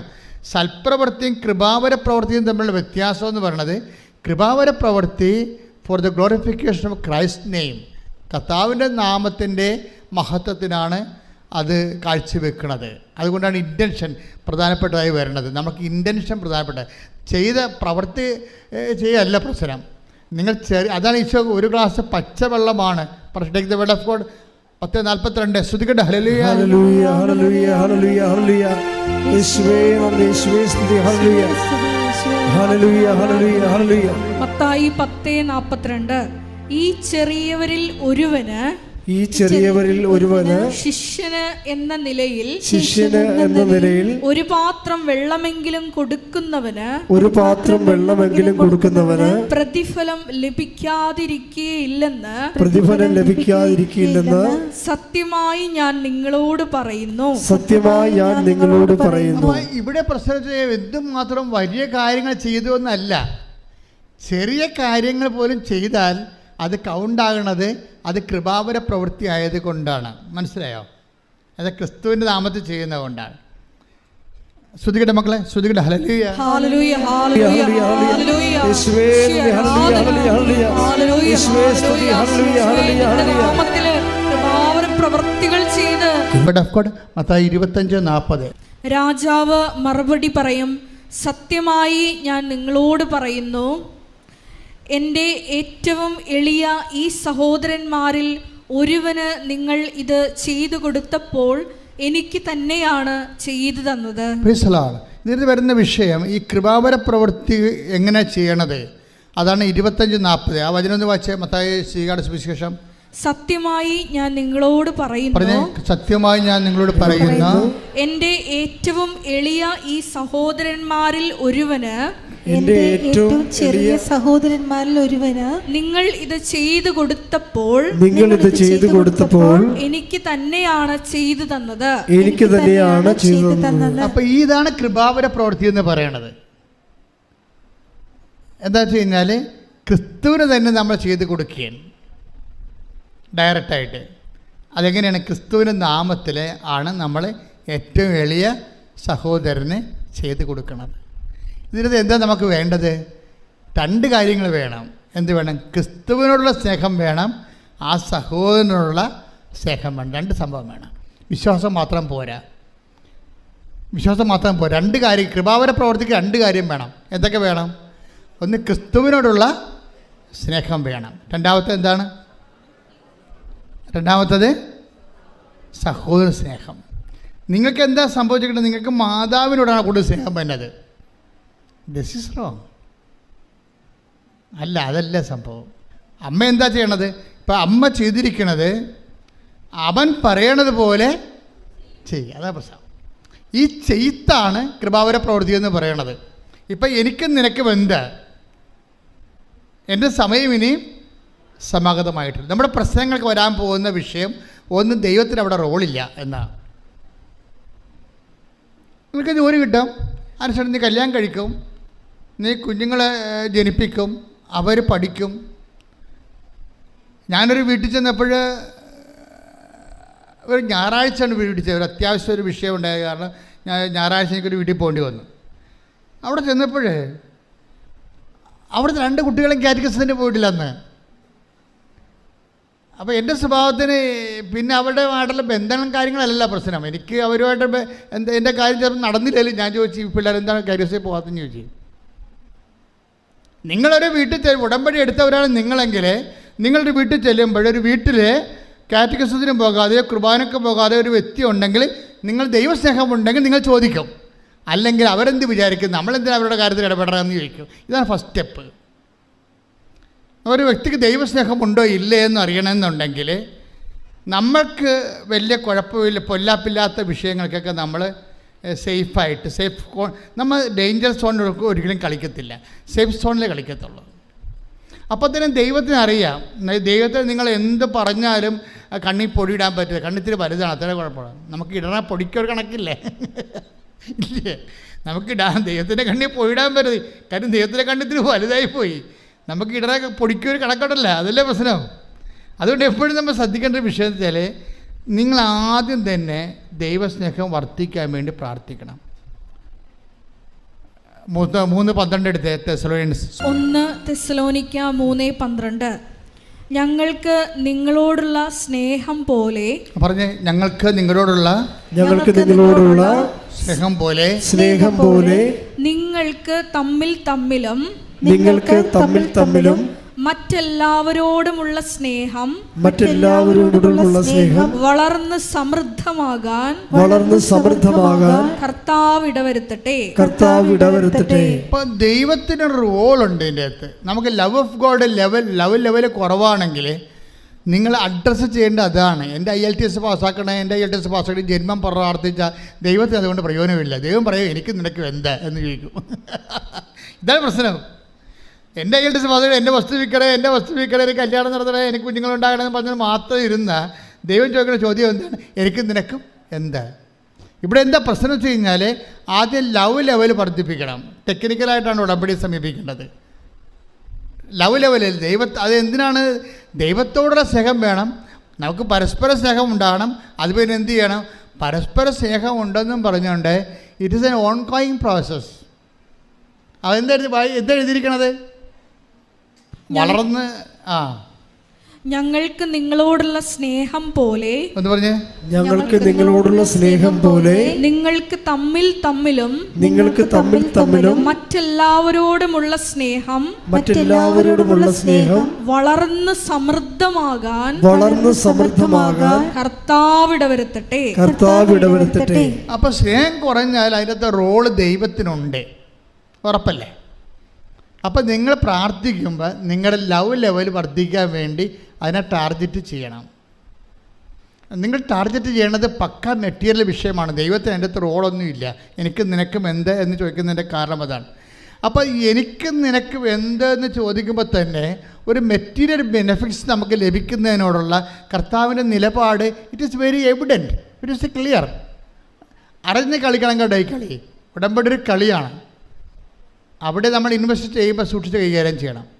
കാര്യം ഒരു മെറ്റീരിയൽ ബെനിഫിറ്റ്സ് മാത്രമാണ് ഉദ്ദേശിക്കണമെന്നുണ്ടെങ്കിൽ കർത്താവിൻ്റെ നിലപാട് എന്താണ്? Between us what is it? എനിക്കും നിനക്കും എന്ത്? പിന്നെ എന്താണ്? എൻ്റെ സമയം ഇനി സമഗതമായിട്ടില്ലല്ലോ. ഈ ഒരു പ്രശ്നത്തെയാണ് മറിയം ഓവർടേക്ക് ചെയ്യണത്. ഈ നമ്മൾ മറിയത്തെ വിളിക്കുന്ന ഒരു പേരുണ്ട്. എന്താണ്? ബോധജ്ഞാനത്തിൻ്റെ അതെന്താ കാര്യം? ഇവർ പരിശുദ്ധാത്മ ഫുൾ ഓഫ് ഗ്രേസ് അല്ലേ, ഇവർ കൃപ നിറഞ്ഞവളല്ലേ. അതുകൊണ്ട് കൃപ നിറഞ്ഞു കഴിഞ്ഞാൽ അതിൻ്റെ ജ്ഞാനം അറിയാൻ പറ്റും. ഇതിലെങ്ങനെയാണ് ഇങ്ങനെ ഒരു വിഷയമുണ്ട്, അതിനെ എങ്ങനെയാണ് കൗൺട്രാക്ട് ചെയ്യണമെന്ന് അറിയാൻ പറ്റും. അതാണ് നമ്മൾ ജ്ഞാനപരമെന്ന് പറയണത്. അവർ മാലാഖ തന്നെ അവരെ കാണുമ്പോൾ സമയത്ത് പറഞ്ഞത് എന്താണ്? Hail Mary full of grace, കൃപ നിറഞ്ഞവൾ. കൃപ നിറഞ്ഞാൽ തന്നെ അതിൻ്റെ അർത്ഥം ജ്ഞാനപരം അതിൻ്റെ സമൃദ്ധി നിൽക്കുകയാണ്. അപ്പം അതുകൊണ്ട് ഒരു ഇഷ്യൂ ഉണ്ടായപ്പോൾ എൻ്റെ പ്രോബ്ലം വേറൊരു പ്രശ്നമുണ്ട്. ഞങ്ങളുമൊക്കെ നിങ്ങളോട് ജ്ഞാനപരത്തിലാണ് ഉപദേശം തരണത്. പക്ഷേ എന്താ പ്രശ്നം എന്ന് വെച്ച് കഴിഞ്ഞാൽ, ഇപ്പോൾ ഞാൻ ചിലരോട് പറയും, പ്രശ്നമായ വഴക്കായ സാരമില്ല, നീ തന്നത്തെ ഇറങ്ങിപ്പോകുന്ന ആളല്ലേ, നീ മര്യാദയ്ക്ക് കഴിച്ചെല്ലാം പറയും. ഞാൻ എത്രയും പറയത്തുള്ളൂ. പിന്നെ ചാപ്റ്റർ ക്ലോസ് ചെയ്ത് കളയും. കാരണം അൾത്താറയിൽ 2 മിനിറ്റല്ലേ കിടത്തുള്ളൂ. അപ്പോൾ ഇവിടെ തന്നത്തെ ഇറങ്ങിപ്പോയാണെന്ന് എനിക്കറിയത്തില്ല. കർത്താവ് എന്നോട് പറയും ഇവിടെ തന്നത്തെ ഇറങ്ങിപ്പോകുന്നതാണ് വഴക്കുണ്ടാക്കിയത്. അപ്പോൾ അത് ഞാൻ പറയും, നീ തന്നത്തെ ഇറങ്ങിപ്പോയ ആളല്ലേ, നീ തന്നെ പോയിക്കൊള്ളാൻ പറയും, നീ തന്നെ റെസെറ്റ് ചെയ്യാൻ പറയും. പക്ഷേ ഇവിടെ ജന്മം കൊണ്ട് പോകത്തില്ല. കാര്യം ഇവർക്ക് അമ്മലല്ലേ. കാര്യത്തിൽ ഇവിടെ തന്നത്തെ ഇറങ്ങിപ്പോയതാണ്. അപ്പം നമ്മളവിടെ എളിമപ്പെടണം. എളിമപ്പെട്ടിട്ട് സോറി പറയാൻ ബാധ്യസ്ഥമാണ്. പക്ഷേ ഈ അഹങ്കാരം ഹുങ്ക് പിടിച്ച സാധനം ഈ ജന്മത്തെ സോറി പറയത്തില്ല. കാരണം മർക്കടം മുട്ടിയാണ്. കുരങ്ങിൻ്റെ പരിപാടി അതാണ്. അകത്ത് ശർക്കര പോയി കഴിഞ്ഞാൽ ആൾക്കാർ നമ്മളെ തല്ലിക്കൊല്ലാൻ വേണ്ടി വരുമ്പോഴും ആ ശർക്കര ഒന്നും വിടത്തില്ല ഒരിക്കലും. അതാണ് മർക്കട മുട്ടി എന്ന് പറയുന്നത്. പണ്ട് കുരങ്ങിനെ പിടിക്കുന്ന പരിപാടി അങ്ങനെ ഇരുന്നില്ല. തൊണ്ണെന്ന് പറഞ്ഞതിൻ്റെ കരിക്ക് തുളച്ച് അതിൻ്റെ അകത്ത് ശർക്കര കൊണ്ടിട്ട് വെക്കും. അപ്പോൾ കുരങ്ങ് വന്ന് വെച്ച് ഇതിൻ്റെ അകത്ത് കൈയിടും. കൈയിട്ട് കഴിയുമ്പോൾ ശർക്കരക്കരി പിടിക്കും. അപ്പോഴേ പിടിക്കുന്ന സമയത്ത് ആൾക്കാർ കുരങ്ങിനെ പിടിക്കാൻ വേണ്ടി കുരങ്ങ് രസായത്തിന് വടിയും കൊണ്ട് വരും. അപ്പോൾ പക്ഷേ കുരങ്ങ് വിട്ട് കൊടുക്കത്തില്ല. ആ ശർക്കരന്ന് വിടത്തില്ല അവൻ. മര്യാദക്കാവും ബുദ്ധിപൂർവ്വം ഒരു വിവേകം ഉണ്ടെങ്കിൽ ആ കൈ വിട്ടാൽ ഊരിക്കൊണ്ട് പോകാൻ പറ്റും. പക്ഷേ പാവപ്പെട്ട വിടത്തില്ല. ഇങ്ങനെ മർക്കട മുട്ടിയോടുകൂടി തമ്മിൽ തല്ലി തലകീറി മക്കളെ വഴിയാധാരമാക്കി മരിച്ചുപോയ മനുഷ്യർ എന്തുമാത്രമാണ്. അതുകൊണ്ടാണ് അനുതാപം അവിടെ വരണത്. ഇത് ഒറ്റ നടക്ക് പോകത്തില്ലേ. അനുതാപം വരണ അവിടെയാണ്. ഈ വിഷയത്തിൽ നിനക്ക് അനുതാപം ഉണ്ടാകണമെന്ന് ദൈവം ആഗ്രഹിക്കുന്നുണ്ട്. അനുതാപം എന്ന് പറഞ്ഞാൽ എന്താണ്? നിന്റെ ജീവിത വിഷയത്തിൽ നിന്നേക്കാൾ വലുതായിട്ട് ക്രിസ്തുവിനെ കാണുന്നതാണ് അനുതാപം. ശ്രദ്ധിക്കട്ടെ. ഹല്ലേലൂയ. നിങ്ങളെ ഈ തീക്കൊള്ളി കൊണ്ട് നമ്മൾ തൊട്ടാൽ പൊള്ളുന്ന കാര്യം വ്യക്തമാണ്. സത്യമായൊരു വിഷയത്തോട് നിങ്ങൾ ഇടപെടുമ്പോൾ നിങ്ങളുടെ മനസ്സിലിരിപ്പ് ദൈവത്തിനറിയാം. അതുകൊണ്ട് നിങ്ങൾ ആദ്യമേ തന്നെ ഒരു ധാരണയിലെത്തണം നല്ലതാണ്. ക്രിസ്തുവേ, ഉടമ്പടിക്കാലം കഴിഞ്ഞാലും അങ്ങയുടെ ചൈതന്യത്തിൽ ഞാൻ ജീവിക്കും. നാട്ടുകാരെ ബോധിപ്പിക്കാനല്ലെങ്കിലും അങ്ങയുടെ ചൈതന്യത്തിൽ ഞാൻ ജീവിക്കും. പല ആൾക്കാരും ഇന്ന് അവിടെ അവിശ്വാസം നിലനിർത്തുന്നത് നാട്ടുകാരെ ബോധിപ്പിക്കാനാണ്. ഇപ്പം എന്നെ പള്ളിയിൽ അടക്കണ്ട എന്നൊക്കെ ഒരു സമയത്ത് സ്റ്റൈൽ ആൻഡ് സ്റ്റാൻഡേർഡായിട്ട് എന്തുമാത്രം മനുഷ്യർ പറയും. അങ്ങനെ പറയുമ്പോൾ അവർ ഉദ്ദേശിക്കണത് എന്താ? ഒന്നെങ്കിൽ അവർ സാഹിത്യകാരന്മാരായിരിക്കും, അല്ലെങ്കിൽ അവർ രാഷ്ട്രീയക്കാരായിരിക്കും, അല്ലെങ്കിൽ അവർ സിനിമ നടന്മാരായിരിക്കും. എന്നാൽ ബഹുജനങ്ങളുടെ പിന്തുണ വേണമെന്ന് ആഗ്രഹിക്കുന്നവരായിരിക്കും. എനിക്ക് ഈ വിശ്വാസ സമൂഹത്തിൻ്റെ പിന്തുണ മാത്രം പോരാ, എനിക്ക് ബഹുജനങ്ങളുടെ മുഴുവൻ പിന്തുണ വേണമെന്ന് ഉദ്ദേശിക്കുന്നവർ എന്ത് ചെയ്യും? ആദ്യത്തെ അവർക്ക് തള്ളിപ്പറയാൻ പറ്റുന്നത് ദൈവത്തെയാണ്. ദൈവത്തെ തള്ളി പറഞ്ഞുകൊണ്ട് ന്യൂട്രലായിട്ട് നിൽക്കും. സിനിമ നടന്മാരൊക്കെ ന്യൂട്രലായിട്ട് നിൽക്കുന്നവരുണ്ട്. അവിടെ ഉള്ളിൽ വിശ്വാസമുണ്ട്, പക്ഷേ തള്ളിപ്പറഞ്ഞാൽ പടം കിട്ടത്തില്ല. അതുകൊണ്ട് അവരവിടെ നിൽക്കും. പാട്ടുകാരങ്ങനെ ഉണ്ട്, അതുപോലെ തന്നെ രാഷ്ട്രീയക്കാരങ്ങനെ ഉണ്ട്, ന്യൂട്രലായിട്ട് നിൽക്കും അവർ. ക്രിസ്തുവിനെ ഏറ്റുപറയുന്ന ഒരു മനുഷ്യൻ്റെ ദുരന്തത്തിൽ, ആധ്യാത്മിക ദുരന്തത്തിൻ്റെ ഏറ്റവും വലുത് ക്രിസ്തുവിനെ അവന് പ്രഘോഷിക്കാൻ പറ്റാത്തൊരവസ്ഥ അവൻ തന്നെ സൃഷ്ടിക്കുന്നതാണ്. ശ്രദ്ധിക്കട്ടെ. ഹല്ലേലൂയ, ഹല്ലേലൂയ, ഹല്ലേലൂയ, ഹല്ലേലൂയ, ഹല്ലേലൂയ, ഹല്ലേലൂയ. യേശുവേ, ആരാധന, ആരാധന, മനുഷ്യരുടെ മുമ്പിൽ നിന്നെ ഏറ്റുപറയുവാൻ പരിശുദ്ധാത്മ അഭിഷേകത്താൽ ഞങ്ങളെ ഓരോരുത്തരെയും നിറയ്ക്കണമേ. ഹല്ലേലൂയ. ഈ സൽപ്രവൃത്തികളുടെയും നീതീകരണത്തിൻ്റെയൊക്കെ ഒരു വിഷയം എന്ന് പറയണത് ഇത് ഏതെങ്കിലും ഒക്കേഷനിൽ ചെയ്തു വരണ സംഭവമല്ല. ഇത് നിത്യത വരെ ചെയ്തുകൊണ്ട് പോകുന്ന കാര്യമാണ്. ഇത് ഓൺഗോയിങ് ജസ്റ്റിഫിക്കേഷൻ എന്ന് പറയും. എന്ന് വെച്ച് കഴിഞ്ഞാൽ ഒരു തുടർ നീതീകരണ പ്രക്രിയ. അദ്ദേഹം പറയാണ്, എവിടെയാണ് ഇത്? നമുക്ക് IELTS പാസ്സായ പോരാ, കാനഡയിൽ പോകാനേ പറ്റത്തുള്ളൂ. കാനഡ കഴിഞ്ഞ രാജ്യങ്ങളുണ്ട്, അതിൻ്റെ പേര് ദൈവരാജ്യം എന്നാണ്. ശ്രദ്ധിക്കട്ടെ. ഹല്ലേലൂയ,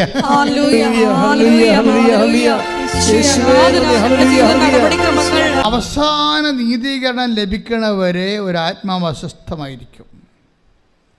സത്യമായ ദൈവത്തെ കണ്ടെത്തിയ മനുഷ്യർ അവസാനത്തെ നീതീകരണം കിട്ടുന്നത് എപ്പോഴാണ്? 25:34. അനന്തരം രാജാവ് പറഞ്ഞേ. അനന്തരം രാജാവ് തന്റെ വലതുഭാഗത്തുള്ളവരോട് അരുളി ചെയ്യും, തന്റെ വലതുഭാഗത്തുള്ളവരോട് അരുളി ചെയ്യും, എന്റെ പിതാവിനാൽ അനുഗ്രഹിക്കപ്പെട്ടവരെ, എന്റെ പിതാവിനാൽ അനുഗ്രഹിക്കപ്പെട്ടവരെ, വരുവിൻ, വരുവിൻ. ലോകസ്ഥാപനം മുതൽ നിങ്ങൾക്കായി സജ്ജമാക്കിയിരിക്കുന്ന രാജ്യം അവകാശപ്പെടുത്തുവിൻ. ഇതാണ് ലാസ്റ്റ് ജസ്റ്റിഫിക്കേഷൻ. നിങ്ങൾക്കായി ഒരുക്കിയിരിക്കുന്ന രാജ്യം അവകാശപ്പെടുത്താൻ പറയണത് വരെ we are in the process of justification. നീതികണ്ഠത്തിൻ്റെ പ്രോസസ്സാണ്.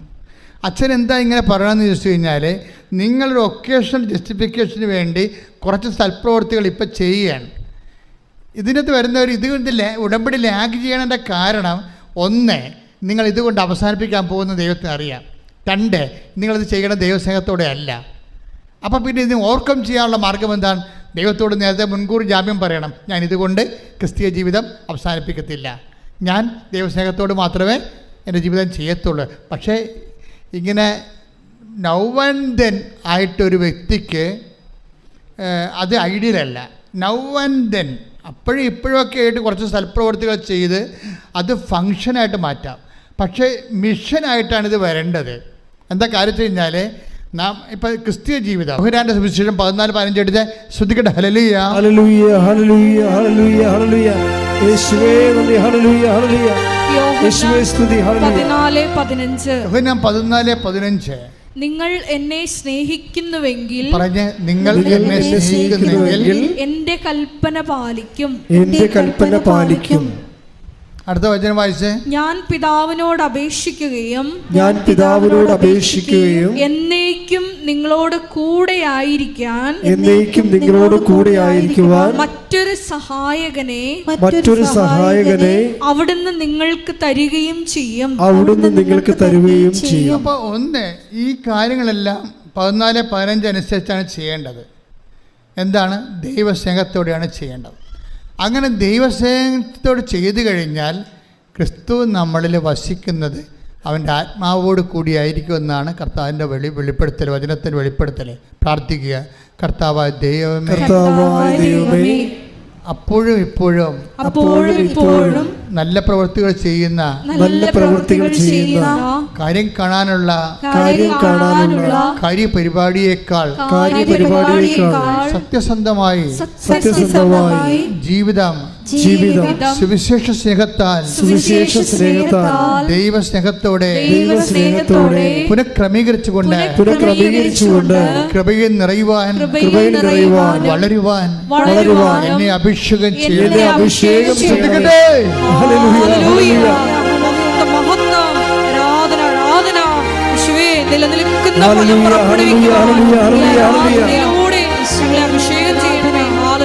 പരമദിവ്യകാരുണ്യത്തിന് നേരവും ആരാധനയും സ്തുതിയും പുകഴ്ചയും ഉണ്ടായിരിക്കട്ടെ. നിങ്ങൾക്കറിയാവോ, ഇന്ന് എന്തുമാത്രം ആൾക്കാരാണ് മാതാവിന് സംസാരിക്കണം. അവിടെ പ്രാർത്ഥന തന്നെ സ്നേഹത്തിൻ്റെ സംസാരമാക്കി മാറ്റി. അപ്പം അവിടെ ദൈവസ്നേഹം കൂടി ലവ് ലെവൽ വർദ്ധിപ്പിച്ചു. ഇത് ഉടമ്പടി പെട്ടെന്ന് കത്താനുള്ളൊരു മാർഗ്ഗമാണിത്. എന്താണ്? നിങ്ങളുടെ ലവ് ലെവൽ വർദ്ധിപ്പിക്കണം. ലവ് ലെവൽ വർദ്ധിപ്പിക്കുമ്പോൾ ഒരു കുഴപ്പമുണ്ട്. എന്താ പ്രശ്നം? നിങ്ങളുടെ വെറുപ്പ്, വിദ്വേഷം, പക, ചതി, അഹങ്കാരം, മുൻകോപം, കലഹം, ഭിന്നത, അതെല്ലാം മാറ്റേണ്ടി വരും. പക്ഷെ അതെല്ലാം മാറ്റേണ്ടി വരുമെന്ന് പറയുമ്പോഴേ നിങ്ങൾക്കറിയാമല്ലോ, ക്രിസ്തുവിൻ്റെ വചനങ്ങൾ, ചില വചനങ്ങൾ അച്ഛൻ പറഞ്ഞിട്ടുണ്ട് ഭയങ്കര കഠിനമാണെന്ന്, അല്ലേ? ക്രിസ്തുവിൻ്റെ വചനങ്ങൾ കഠിനമാണ്. കഠിനമല്ല സംഭവം എന്ന് വെച്ച് കഴിഞ്ഞാൽ, ദൈവസ്നേഹം ഇല്ലാതെ ചില വചനങ്ങൾ ക്രാക്ക് ചെയ്യാൻ പറ്റത്തില്ല. കാര്യം ഇതിനകത്ത് ദൈവത്തെ കാണണ്ടേ. ഇപ്പം നിന്നോട് ചണ്ട കൂടി നിൻ്റെ ഉടുപ്പ് കരസ്ഥമാക്കാൻ ഉദ്യമിക്കുന്നവന് അവനിൽ പോലും അവനെന്താ കൊടുക്കേണ്ടത്? മേലെങ്കിൽ കൂടി കൊടുക്കാൻ. കാര്യം എന്താണ്? ഇവനെ ക്രിസ്തുവായിട്ടാണ് നമ്മൾ കാണേണ്ടത്. മനസ്സിലായി? ക്രിസ്തുവിൻ്റെ വേറെ എന്നെ വിശുദ്ധിയിൽ വളർത്താൻ, എന്നെ കൃപയിൽ ഉയർത്താൻ ക്രിസ്തു വേറെ ഒരു വേഷമായി എന്നെ പരിപാലിക്കുകയാണ്. ഇത് ഭയങ്കരമാണ്. ഇതുകൊണ്ടാണ് നീ ശത്രുവിനെ പോലും ഐഡൻറ്റിഫൈ ചെയ്യണമെന്ന് പറയണത്, അല്ലേ? അങ്ങനെ വചനമില്ലേ? ശത്രുവിനെ സ്നേഹത്തെക്കുറിച്ച് പറയുമ്പോൾ ശ്രദ്ധിക്കട്ടെ മക്കളെ, ശ്രദ്ധിക്കട്ടെ. ഹല്ലേലൂയ ഹല്ലേലൂയ ഹല്ലേലൂയ ഹല്ലേലൂയ ഹല്ലേലൂയ ഹല്ലേലൂയ. യേശുവേ നന്ദി. ഹല്ലേലൂയ ഹല്ലേലൂയ ഹല്ലേലൂയ ഹല്ലേലൂയ ഹല്ലേലൂയ ഹല്ലേലൂയ. ആരാധന ആരാധന യേശുവേ ആരാധന ആരാധന ആരാധന യേശുവേ ആരാധന. മത്തായി ശ്ലീഹായുടെ സുവിശേഷം 5:43 എടുത്തേ. അയൽക്കാരനെ സ്നേഹിക്കുക, പറഞ്ഞേ. അയൽക്കാരനെ സ്നേഹിക്കുക, ശത്രുവിനെ ദ്വേഷിക്കുക, ശത്രുവിനെ ദ്വേഷിക്കുക എന്ന് പറഞ്ഞിട്ടുള്ളത് നിങ്ങൾ കേട്ടിട്ടുണ്ടല്ലോ. എന്നാൽ ഞാൻ നിങ്ങളോട് പറയുന്നു, ശത്രുക്കളെ സ്നേഹിക്കുവിൻ, നിങ്ങളെ പീഡിപ്പിക്കുന്നവർക്ക് വേണ്ടി പ്രാർത്ഥിക്കുവിൻ, അങ്ങനെ നിങ്ങൾ നിങ്ങളുടെ സ്വർഗസ്ഥനായ പിതാവിന്റെ മക്കളായി തീരും. ഇതൊരു ഭയങ്കര ഗോസ്പൽ മെക്കാനിസമാണ്. ദൈവത്തിന്റെ ലക്ഷ്യം എന്താണ്? നിങ്ങളെ സ്വർഗസ്ഥനായ പിതാവിൻ്റെ മക്കളാക്കുകയാണ്. അല്ലാതെ അവരോട് ക്ഷമിച്ചിട്ട് നാണം കെടുക്കുക എന്നുള്ളതിലാണ് നിങ്ങൾ പ്രാധാന്യം കൊടുക്കുന്നത്, ഇല്ലേ? നമ്മളെ തന്തയ്ക്ക് വിളിച്ച് എൻ്റെ അടുത്ത് പോയി നമ്മൾ പിന്നെ അങ്ങോട്ട് ക്ഷമിക്കാനല്ല പറഞ്ഞിരിക്കണത്. അപ്പോൾ നമ്മൾ ഓർക്കുന്നത് എന്ത് പരിപാടി, അവൻ പിന്നെയും നമ്മൾ കളിയാക്കത്തില്ലേ? അപ്പോൾ നമ്മളെ മാനുഷികതയാണ് നമ്മൾ അവിടെ അഡ്രസ്സ് ചെയ്യണത്. ക്രിസ്തു നമ്മുടെ മാനുഷികത അല്ല അഡ്രസ്സ് ചെയ്യണത്. എന്താ പറയണത്? നിങ്ങളെ അങ്ങനെ ചെയ്താൽ നിങ്ങൾ ദൈവരാജ്യത്തിൻ്റെ മക്കളായി മാറുമെന്നാണ്.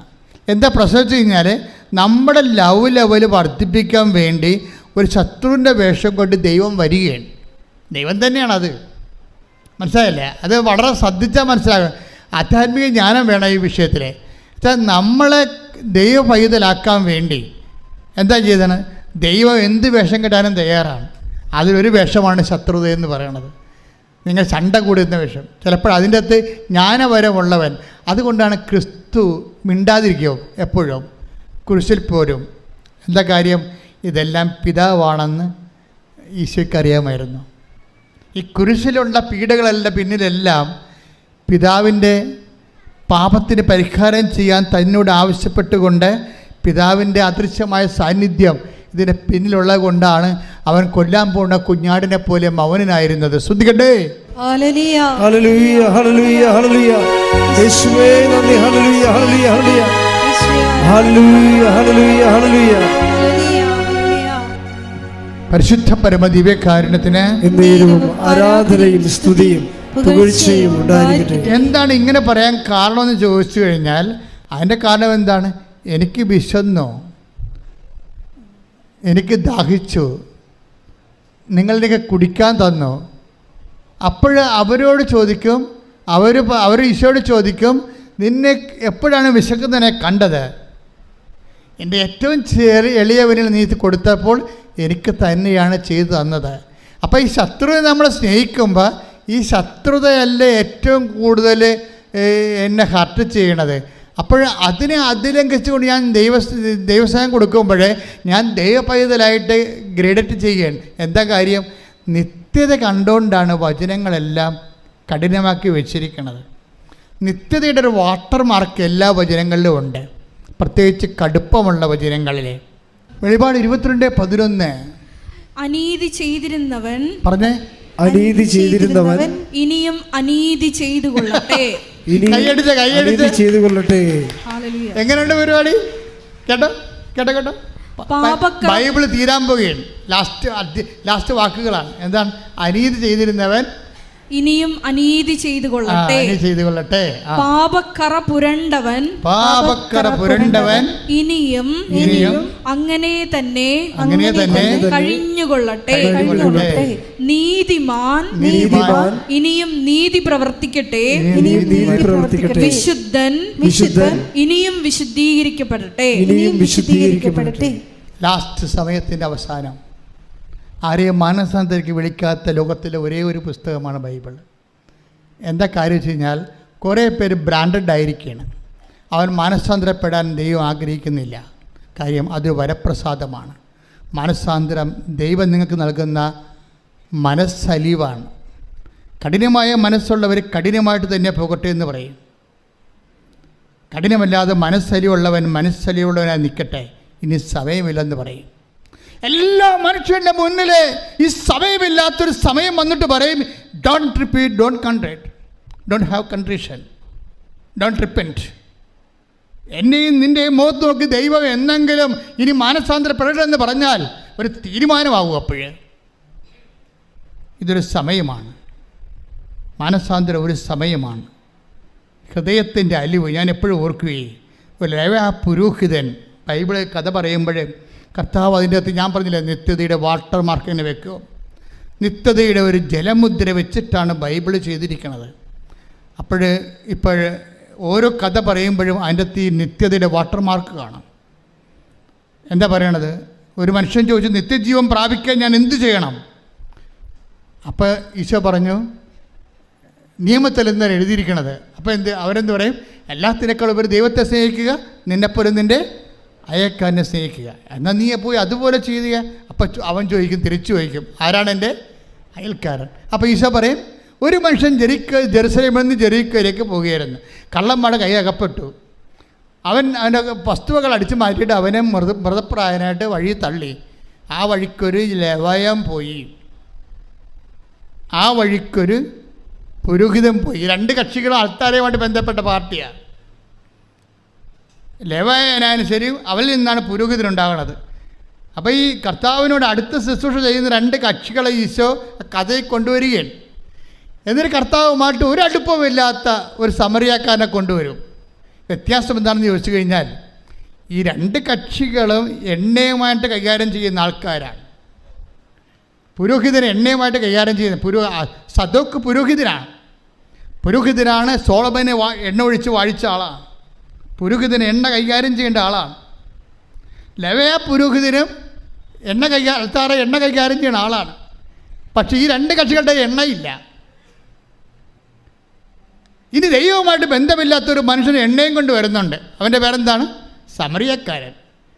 അവനിവനെ കണ്ടു, അടുത്ത് ചെന്നു എന്ന് ബൈബിൾ എന്നിട്ട് പറയും, അവൻ്റെ മനസ്സലിഞ്ഞു വന്നു. ശ്രദ്ധിക്കട്ടെ.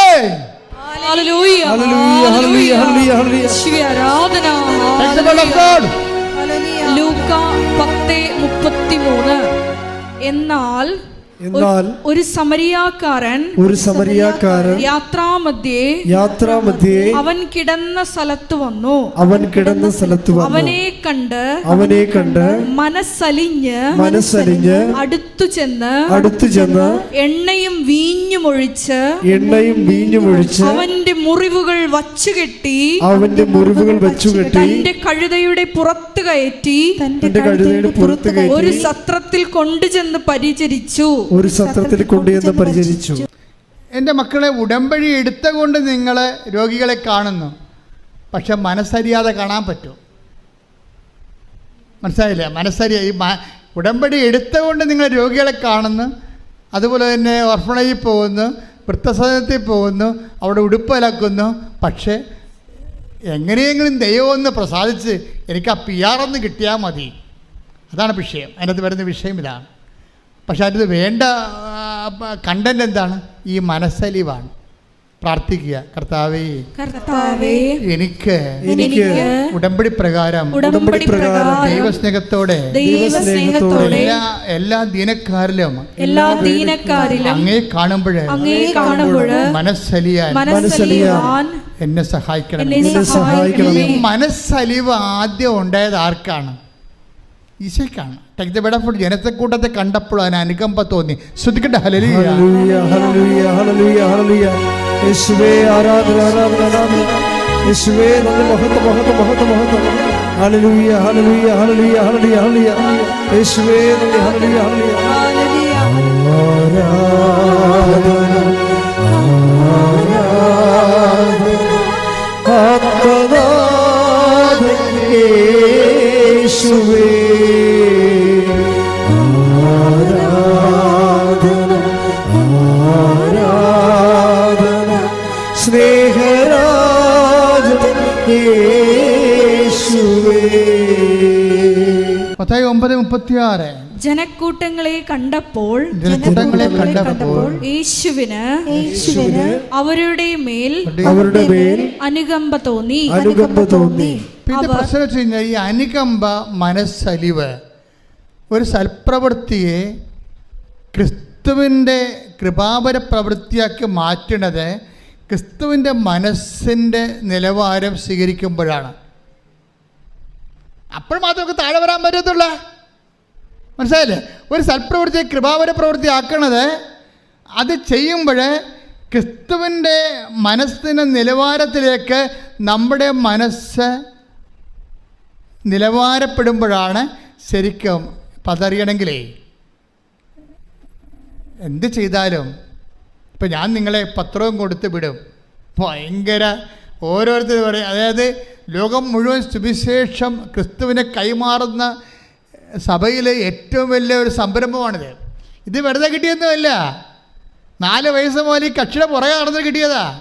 എങ്ങനെയാണ് ദൈവമേ സുവിശേഷ വേല ചെയ്യേണ്ടത്, അതിന് പട്ടക്കാരനായ പറ്റുമെന്ന് എനിക്കൊരു ബോധം ഉണ്ടായിരുന്നു 10ാം ക്ലാസ്സിലേക്ക് പഠിക്കുമ്പോഴൊക്കെ. അതിനുശേഷം പട്ടക്കാരനായതിനു ശേഷവും പിന്നെയും ബാക്കി കർത്താവെ സുവിശേഷ വേലയെക്കുറിച്ച് പിന്നെയും എനിക്ക് ഇതല്ല, ഈ ശങ്കരാചാര്യ പറഞ്ഞ പോലെ നേതി ഇതല്ല ഇതിൻ്റെ അപ്പുറത്തുണ്ടെന്ന്. അങ്ങനെ അപ്പുറത്തുള്ളതിനെ അന്വേഷിച്ചപ്പോഴാണ് കർത്താവ് നമ്മളെ ഉടമ്പടി വരെ എത്തിയത്. നിങ്ങളിന്ന് എന്തുമാത്രം പ്രേക്ഷിതരാണ് ഉള്ളത്. പക്ഷേ പ്രേക്ഷിതരെ അറിയേണ്ട ഒരു കാര്യമുണ്ട്. ഒരു പത്രം കൊണ്ടൊരു മനുഷ്യൻ്റെ മുമ്പിലേക്ക്, ഒരു ഓട്ടോറിക്ഷക്കാരൻ്റെ മുമ്പിലേക്ക്, അല്ലെങ്കിൽ ഒരു ഓഫീസിലേക്ക് ചെല്ലുമ്പോൾ അവിടെ നിങ്ങളെ തന്തക്ക് വിളിക്കുമെന്ന് ആദ്യമേ നിങ്ങൾ കരുതണം. കാര്യം അവർക്ക് അവിടെ നിന്ന് തന്തക്ക് വിളിക്കാതിരിക്കുന്നത് ആരായിരിക്കും? അവരായിരിക്കല്ലേ, ക്രിസ്തു തന്നെയായിരിക്കും. പോരെ, പണിയായം. കാര്യം വചനം അങ്ങനെയല്ല പോണത്. നിങ്ങളെ ഉപദ്രവിക്കുന്നവരിൽ ആരെ കാണുമെന്നാണ് പറയണത്? ക്രിസ്തുവിനെ കാണണം. എന്നിട്ട് എന്താ കാണണത്? ഈ മനോഭാവം സ്വീകരിച്ചുകൊണ്ട് നിങ്ങൾ എളിമപ്പെടണം. അല്ലാതെ അവരെയും തന്തക്ക് വിളിച്ചിട്ട് പോരരുത്. മനസ്സിലായില്ലേ? അതുകൊണ്ടാണ് യേശു ക്രിസ്തുവിൻ്റെ മനോഭാവം. Take the word of God. ഫിലിപ്പിയർ 2:6. ശ്രുതികട ഹല്ലേലൂയ ഹല്ലേലൂയ ഹല്ലേലൂയ ഹല്ലേലൂയ. യേശുവേ ആരാധന ആരാധന ആരാധന. യേശുവേ നന്ദി. ഹല്ലേലൂയ. ഫിലിപ്പി 2:5 മുതലുള്ള തിരുവചനങ്ങൾ. യേശുക്രിസ്തുവിനുണ്ടായിരുന്ന ഈ മനോഭാവം പറഞ്ഞ യേശുക്രിസ്തുവിനുണ്ടായിരുന്ന ഈ മനോഭാവം നിങ്ങളിലും ഉണ്ടാകട്ടെ. ദൈവത്തിന്റെ രൂപത്തിലായിരുന്നെങ്കിൽ അവൻ ദൈവവുമായുള്ള സമാനത നിലനിർത്തേണ്ട ഒരു കാര്യമായി പരിഗണിച്ചില്ല. തന്നെ തന്നെ ശൂന്യനാക്കിക്കൊണ്ട് ദാസന്റെ രൂപം സ്വീകരിച്ച് മനുഷ്യരുടെ സാദൃശ്യത്തിൽ ആയിത്തീർന്ന് ആകൃതിയിൽ മനുഷ്യനെ പോലെ കാണപ്പെട്ടു. ഈ ആകൃതിയും മനുഷ്യനെ പോലെ ആയി കാണപ്പെട്ടു എന്നുള്ള മനുഷ്യാവതാരം തുടരുകയാണ്. എന്താ കാര്യം? പല മനുഷ്യന്മാരും നമ്മളോട് ക്രിസ്തുവിൽ വളരുമെന്ന് പറഞ്ഞുകൊണ്ട് നമ്മളെ പീഡിപ്പിക്കുകയും ഞെരുക്കുകയും ചെയ്യും. അപ്പോൾ എന്ത് ചെയ്യണമെന്നാണ് പറയണത്? ബുദ്ധിയും ബോധമുള്ളവൻ ആഹ്ലാദിച്ചുല്ലസിക്കുവൻ. എന്താ കാര്യം? സ്വർഗ്ഗത്തിൽ നിങ്ങൾക്കുള്ള പ്രതിഫലം വലുതായിരിക്കും. ശ്രദ്ധിക്കട്ടെ. ഹല്ലേലൂയ. Take the word of God. ഹല്ലേലൂയ, ഹല്ലേലൂയ, ഹല്ലേലൂയ, ഹല്ലേലൂയ. യേശുവേ നന്ദി. ഹല്ലേലൂയ. ലുക്ക 6:35. എന്നാൽ നിങ്ങൾ ശത്രുക്കളെ സ്നേഹിക്കുവിൻ. തിരിച്ചു കിട്ടും എന്ന് പ്രതീക്ഷിക്കാതെ മറ്റുള്ളവർക്ക് നന്മ ചെയ്യുകയും വായ്പ കൊടുക്കുകയും ചെയ്യുവിൻ. അപ്പോൾ നിങ്ങളുടെ പ്രതിഫലം വലുതായിരിക്കും. നിങ്ങൾ അത്യുന്നതന്റെ പുത്രന്മാരായിരിക്കുകയും ചെയ്യും. മനുഷ്യർ നിങ്ങളെ അവഹേളിക്കുകയും വ്യാജമായ എല്ലാത്തരം കുറ്റങ്ങളും നിങ്ങളുടെ മേൽ ആരോപിക്കുകയും ചെയ്യുമ്പോൾ നിങ്ങൾ ആഹ്ലാദിച്ചുല്ലസിക്കുവിൻ. എന്ന് പറഞ്ഞ് മനുഷ്യർ നിങ്ങളെ അവഹേളിക്കുകയും വ്യാജമായി എല്ലാ കുറ്റങ്ങളും നിങ്ങളുടെ മേൽ ആരോപിക്കുകയും ചെയ്യുമ്പോൾ ആഹ്ലാദിച്ചുല്ലസിക്കുവിൻ. എന്തുകൊണ്ടെന്നാൽ സ്വർഗത്തിലുള്ള പ്രതിഫലം വലുതായിരിക്കും. അപ്പൊ ചില സമയത്ത് ക്രിസ്തുവിന് വേണ്ടി ഇതുപോലെ അപമാനം ഏറ്റാൽ എന്ത് ചെയ്യണം? നമ്മൾ വിഷമിച്ച് വീട്ടിൽ പോരെന്നല്ല പറയണത്, ആഹ്ലാദിച്ച് ഉല്ലസിക്കണം. എന്താ കാര്യം? സ്വർഗത്തിൽ പറഞ്ഞ് നിങ്ങൾക്കുള്ള പ്രതിഫലം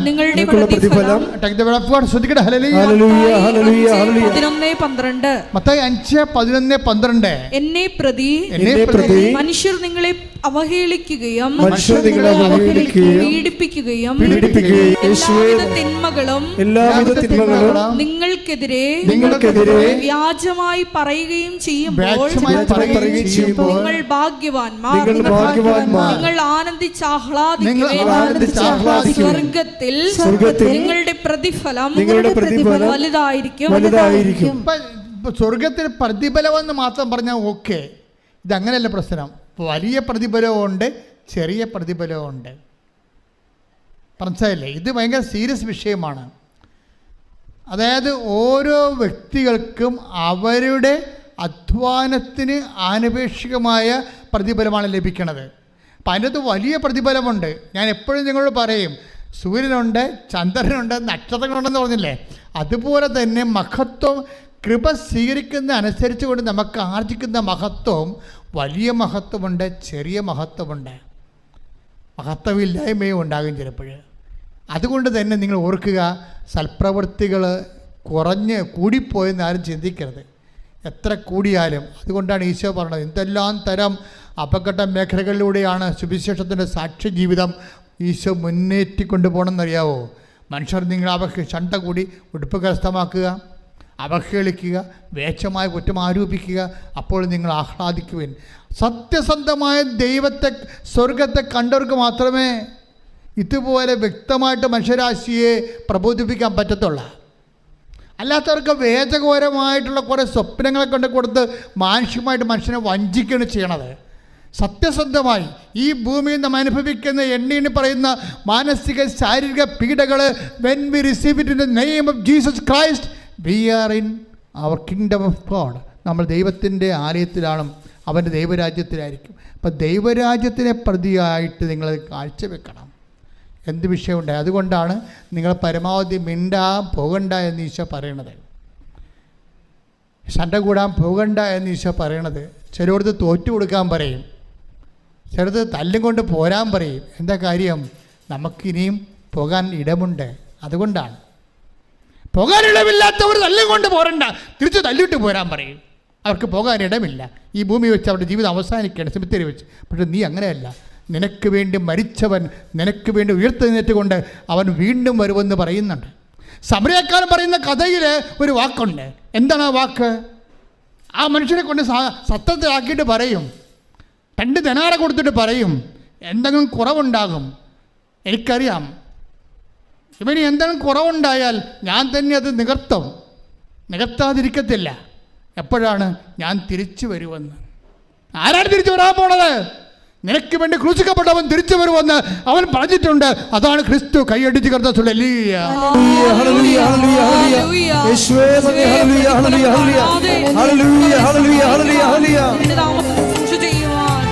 അഭിഷേകം ചെയ്യണമേ. ലൂക്ക 10:35. അടുത്ത ദിവസം അവൻ സത്രം സൂക്ഷിപ്പുകാരന്റെ കയ്യിൽ 2 ദനാറ കൊടുത്തിട്ട് പറഞ്ഞു, ഇവന്റെ കാര്യം നോക്കിക്കൊള്ളണം. കൂടുതലായി എന്തെങ്കിലും ചെലവാകുന്നെങ്കിൽ ഞാൻ തിരിച്ചു വരുമ്പോൾ തന്നുകൊള്ളാം. ഹല്ലേലൂയ. ആരാധന. ഹല്ലേലൂയ. പരിശുദ്ധ പരമദിവ്യകാരുണ്യത്തിന് ആരാധനയും സ്തുതിയും പുകഴ്ചയും ഉണ്ടായിരിക്കട്ടെ. ഈ സമരിയക്കാരൻ ആരാണെന്ന് ചോദിച്ചാൽ നമുക്കറിയാം. പരിശുദ്ധാത്മാവിലാണ് സുവിശേഷം വായിക്കുന്നുണ്ടെങ്കിൽ ആത്മാവ് അവനോട് പറയും, ഇത് നിനക്ക് വേണ്ടി ക്രൂശിക്കപ്പെട്ടവനാണ്. ഇവൻ്റെ കയ്യിരിക്കുന്ന വെള്ളം, ഇവൻ്റെ കയ്യിരിക്കുന്ന വീഞ്ഞും എണ്ണയുമാണ് നിന്നെ ആത്മാവിനെ പൂരിതമാക്കിയിരിക്കുന്ന ദൈവത്തിൻ്റെ കൃപ. ഇവനെന്താ പറയണത്? ആ സത്യസൂക്ഷിപ്പുകാരനോട് പറയുന്ന വാക്കുണ്ട്. എന്താ പറയണത്? എന്തെങ്കിലും കൂടി ചിലവാകണമെങ്കിൽ അതാരോട് പറയണതാ? ആരെല്ലാം കർത്താവിന് വേണ്ടി വേല ചെയ്യുന്നുവോ അവനോടെല്ലാം ദൈവം പറഞ്ഞ വാക്കാണ്. നിന്റെ സഹോദരന് വേണ്ടി, അമ്മയ്ക്ക് വേണ്ടി, അപ്പന് വേണ്ടി, അയൽവാസിക്ക് വേണ്ടി, നിന്റെ ശത്രുവിന് വേണ്ടി പോലും എന്തെങ്കിലും കൂടി നിന്റെ കയ്യിൽ ചിലവാകണമെങ്കിൽ എൻ്റെ ദൈവവേദനെ അത് സൗജന്യമല്ല. I will repay it. ഞാനത് തിരിച്ചു തരും. എപ്പോഴാണ്? ഞാൻ വരുമ്പോൾ വരണവരെ നീ കാത്തിരിക്കണം. കൈയടിച്ച് കിടന്നാ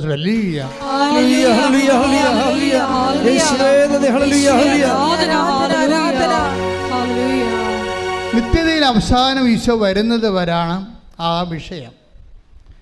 നമ്മളെല്ലാം ഈ സൽപ്രവൃത്തികളും കൃപാവര പ്രവൃത്തികളും ചെയ്യണത് എന്തുകൊണ്ടാണ്?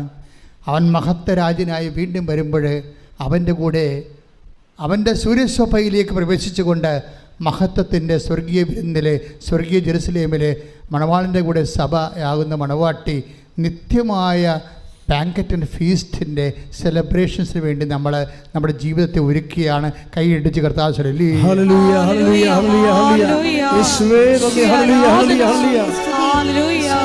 ഇപ്പം കൂടിപ്പോയെന്നൊന്നും പറയരുത് കേട്ടോ. അപ്പനെയും അമ്മനെയും അയൽവാസികളെയൊക്കെ സഹായിച്ചതിൽ കൂടിപ്പോയെന്നൊന്നും പറയരുത്. കൂടിപ്പോയാൽ, എന്തെങ്കിലും കൂടുതൽ ചിലവായാൽ എന്താണ്? ഞാൻ തിരിച്ചു വരുമ്പോഴേ അത് നിത്യതയ്ക്ക് വേണ്ടിയുള്ള നിക്ഷേപമാണ്. കൈയടിച്ച് കിടത്താൻ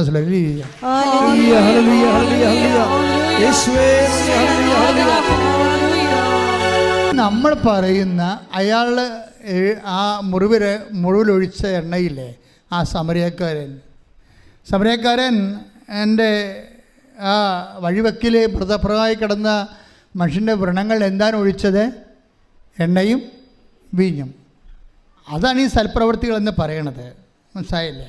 നമ്മൾ ചെയ്യുന്ന സൽപ്രവൃത്തികളുടെ പ്രതീകാത്മകമായ സുവിശേഷ വചനമാണ് എണ്ണയും വീഞ്ഞുമെന്ന്. ചില സമയത്ത് നമ്മൾ അതുകൊണ്ടാണ് ഈശോ പറയണത്, ചില ഒരു ഭയങ്കര ബുദ്ധിമാന്മാരായിരിക്കും, പക്ഷെ വിവരം ഉണ്ടാകത്തില്ലെന്ന്. ഭയങ്കര ബുദ്ധിമാന്മാരായിരിക്കും മനുഷ്യന്മാരുടെ കൂട്ടത്തിലേ. സാധാരണ മനുഷ്യരുമുണ്ട്, കുറച്ച് ബുദ്ധി കൂടിയ ആൾക്കാരുണ്ടല്ലോ. അപ്പം അവരെല്ലാം ചെയ്യണത് നമ്മളെന്ത് കൊടുക്കുന്നു, നമുക്കെന്ത് കിട്ടുന്നു, അതിനൊരു അംശം അങ്ങോട്ട് കൊടുക്കുന്നു. നമ്മളൊരു ദൈവമായിട്ടൊരു ബിസിനസ്സിലാണ് നമ്മൾ ചെയ്യണത്. കാരണം നമ്മൾ പറയും അനിയത്തിയുണ്ട്, ചേട്ടത്തിയുണ്ട്, ചേട്ടനുണ്ട്, അവരൊക്കെ ഈ അമ്മ പറ്റത്തില്ലേ, പിന്നെ എനിക്ക് മാത്രം, എൻ്റെ ബെഡ്ക്ക് എന്ത് മാത്രമുണ്ട് അമ്മ വന്ന്, അത് മറ്റേ കണക്ക് പറയില്ലേ. മിണ്ടാണ്ടിരിക്കാനാണ് എപ്പോഴും നല്ലത് കേട്ടോ. അപ്പോൾ ഉള്ളത് ചെയ്തത് പോലും ഇല്ലാണ്ടാവും. നമ്മളുടനെ പറയത്തില്ലേ, ആശുപത്രി പോയി നിൽക്കുമ്പോൾ, അമ്മയുടെ കൂടെ ആശുപത്രി പോയി നിൽക്കുമ്പോൾ പറയത്തില്ലേ, ഞാൻ മാത്രമുള്ള അനിയത്തിയുണ്ട്, അവൾ വന്ന് നിൽക്കണില്ല, അവൾ ടീച്ചറാണ്, മൂർത്തി ചേടത്തിയുണ്ട്, അവിടെ കാനഡയിൽ പോയിരിക്കുകയാണ്, അവളിങ്ങനെ വരത്തിരിക്കുക, പിടിക്കത്ത് പോയില്ല, ഞാൻ മാത്രമാണ്, എൻ്റെ പള്ളിക്കാണെല്ലാം കിടക്കണമെന്ന്. എൻ്റെ മക്കളെ, നിങ്ങൾ നിത്യതയിൽ നിനക്ക് ഓഹരി കിട്ടാൻ വേണ്ടി കർത്താവ് നിന്നെ പ്രത്യേകം തിരഞ്ഞെടുത്തിട്ട് നിനക്ക് ഈ വിഷയം ഏൽപ്പിച്ചേക്കുന്ന ആരാണ്? ക്രിസ്തുവാണെന്ന് കരുതാത്തോളം കാലം നിനക്കൊരിക്കലും കൃപയായി ജീവിക്കാൻ പറ്റത്തില്ല. അവരെ ഒരിക്കലും കമ്പയർ ചെയ്യരുത് ഒരു വിഷയത്തിന്. ഇവിടെ എന്താ പ്രശ്നം? ചിലർക്ക് എണ്ണ ഉണ്ട്, ചിലർക്ക് എണ്ണയില്ല, അത്രയേ ഉള്ളൂ. ഒരപ്പൻ്റെ അമ്മയുടെ മക്കളായിരിക്കാം. ചിലർക്ക് എണ്ണ കയ്യിലുണ്ടാകാം, ചിലർക്ക് കയ്യിൽ എണ്ണ ഉണ്ടാകത്തില്ല. അതാണ് പ്രശ്നം. അവരെ കുറ്റം പറഞ്ഞ എന്താ കാര്യം? അവരെണ്ണ വാങ്ങാൻ പോയിരിക്കുകയല്ലേ, അപ്പം മണവാളം വരും. പരിപാടി തീർന്നില്ലേ? വായിച്ച് 25:4 മത്തായി സുവിശേഷം. ശ്രദ്ധിക്കട്ടെ. ഹല്ലേലൂയ, ഹല്ലേലൂയ, ഹല്ലേലൂയ, ഹല്ലേലൂയ. 25:4 മത്തായിയുടെ സുവിശേഷം. ഹല്ലേലൂയ, ഹല്ലേലൂയ. മത്തായി 25:4 വിവേകമതികളാകട്ടെ വിളക്കുകളോടൊപ്പം പാത്രങ്ങളിൽ എണ്ണയും എടുത്തിരുന്നു. ഇപ്പൊ വിളക്ക് മാത്രം എടുത്തിട്ട് കാര്യമില്ല. ചില ആൾക്കാർ വചനം മാത്രമുണ്ട്, വിളക്കുണ്ട്, എണ്ണയില്ല. അതാണ് പ്രശ്നം. വിളക്ക് ഈ 10 കന്യകമാരുടെ കയ്യിലും വിളക്കുണ്ടേ. എല്ലാവരും ഈ വിശ്വാസത്തിൽ വിളക്കിൽ തന്നെ വിശ്വസിക്കണത്. പക്ഷേ ഈ സംഭവം കത്തത്തില്ല. വചനം കത്തിക്കണമെങ്കിൽ എന്ത് വേണം? എണ്ണ വേണം. അതിനെന്ത് വേണം? മനസ്സലിവ് വേണം. മറ്റാൾ എണ്ണ പെരട്ടിയതിന് മുമ്പ് സംഭവം ഉണ്ടായി. അയാൾക്ക് സമരക്കാർ എണ്ണ പെട്ടുന്നുമ്പോൾ എന്താ സംഭവിച്ചത്? മനസ്സലിഞ്ഞ്. അല്ല, ജോസഫ് മതിയിടല്ല എണ്ണ പെരട്ടിയത്. നിങ്ങൾ പല ആൾക്കാർ എണ്ണ പെട്ടണ ഉടമ്പടി എടുത്തതുകൊണ്ടാണ് സൽപ്രവൃത്തി കാണിക്കണത്. അതല്ല, മനസ്സലിയണം. ആരെ പ്രതി? ക്രിസ്തുവിനെ പ്രതി. ക്രിസ്തുവിനെ പ്രതി മനസ്സറിയുമ്പോൾ ആണ് അത് ക്രിസ്തുവിൻ്റെ കൃപാവര പ്രവൃത്തിയായിട്ട് മാറണത്. അല്ലെങ്കിൽ അത് ഉടമ്പടി പ്രവൃത്തിയായിട്ട് കേവലമായിട്ട് മാറുകയും ഫ്രൂട്ട്ഫുൾ അല്ലാതെ വരിക സാധ്യതയുണ്ട്. ഇപ്പോൾ ഇവിടെ എന്താ പ്രശ്നം? 10 കന്യകമാരുണ്ടായിരുന്നു. അതിൽ ചില 5 പേര് പാത്രങ്ങളിൽ എണ്ണ എടുത്ത് വേറെ എക്സ്ട്രാ ആയിട്ട് എടുത്തു. ചെറിയ വിളക്ക് മാത്രം കൊണ്ടുവന്നു. പക്ഷേ എന്താ പറയുക, അവസാനം ഷെയർ ചെയ്യാൻ പറ്റത്തില്ല. നീ എൻ്റെ ചേർത്തിയല്ലേ, നിൻ്റെ സൽപ്രവൃത്തി കുറച്ച് ഇങ്ങോട്ട് തരാൻ പറഞ്ഞാൽ തരാൻ പറ്റത്തില്ല. അതാണ് വിഷയം. അത് അവസാനമേ മനസ്സിലാകത്തുള്ളൂ. നീ എൻ്റെ അനിയത്തിയല്ലേ, നമ്മൾ വേണ്ട ഒരു വയറ്റി പെറ്റതല്ലേ, നീ എൻ്റെ ഭർത്താവല്ലേ, നീ എൻ്റെ ഭാര്യയല്ലേ എന്ന് ചോദിച്ചു കഴിഞ്ഞാൽ സൽപ്രവൃത്തികൾക്ക് കൃപ കൈമാറ്റാൻ, അനുഗ്രഹം കൊടുക്കാൻ പറ്റുമായിരിക്കും, കൃപ കൈമാറാൻ പറ്റത്തില്ല. അത് നമ്മൾ ശ്രദ്ധിക്കണം, സൂക്ഷിക്കണം. അല്ലാതെ നിങ്ങൾ വിചാരിക്കും ഞാൻ ഭാര്യ പള്ളിയിൽ പോകണ്ടല്ല, പിന്നെ എനിക്ക് വേണ്ടി കൂടി നീ പ്രാർത്ഥിച്ചാൽ മതി എന്നൊക്കെ പറഞ്ഞാൽ അനുഗ്രഹം ഓക്കെയാണ്, കൃപ ഓക്കെയല്ല. അത് നീ തന്നെ കർത്താവിൻ്റെ നാമത്തെ സ്വീകരിച്ച് ദൈവസ്നേഹത്തോടെ നിൻ്റെ ആത്മാവിൽ നീ ചെയ്യേണ്ട കാര്യങ്ങളാണ്. അവിടെ പങ്കുകാരില്ല. അതാണ് പറയണത്. ആ കന്യകമായിട്ട് പറയുന്നത് കേട്ടല്ലേ, ഞങ്ങൾ തരത്തില്ല, തന്നിട്ടും കാര്യമില്ല. കാര്യം എന്താ? നിങ്ങൾക്ക് തികയാതെ വരും. പറ്റും. പക്ഷേ കൃപയ്ക്കൊരു പ്രശ്നമുള്ളതെന്ന് വെച്ച് കഴിഞ്ഞാൽ അത് തികയാതെ വരാനുള്ള സാധ്യതയുണ്ട് എന്നാണ്. അതുകൊണ്ടാണ് അത് കൈമാറ്റം ചെയ്യാൻ പറ്റാത്തത്. കൃപ കൈമാറ്റം ചെയ്യാൻ പറ്റത്തില്ല. അത് വളരെ സീരിയസ് ആയിട്ട് മനസ്സിലാക്കേണ്ട വിഷയമാണ്.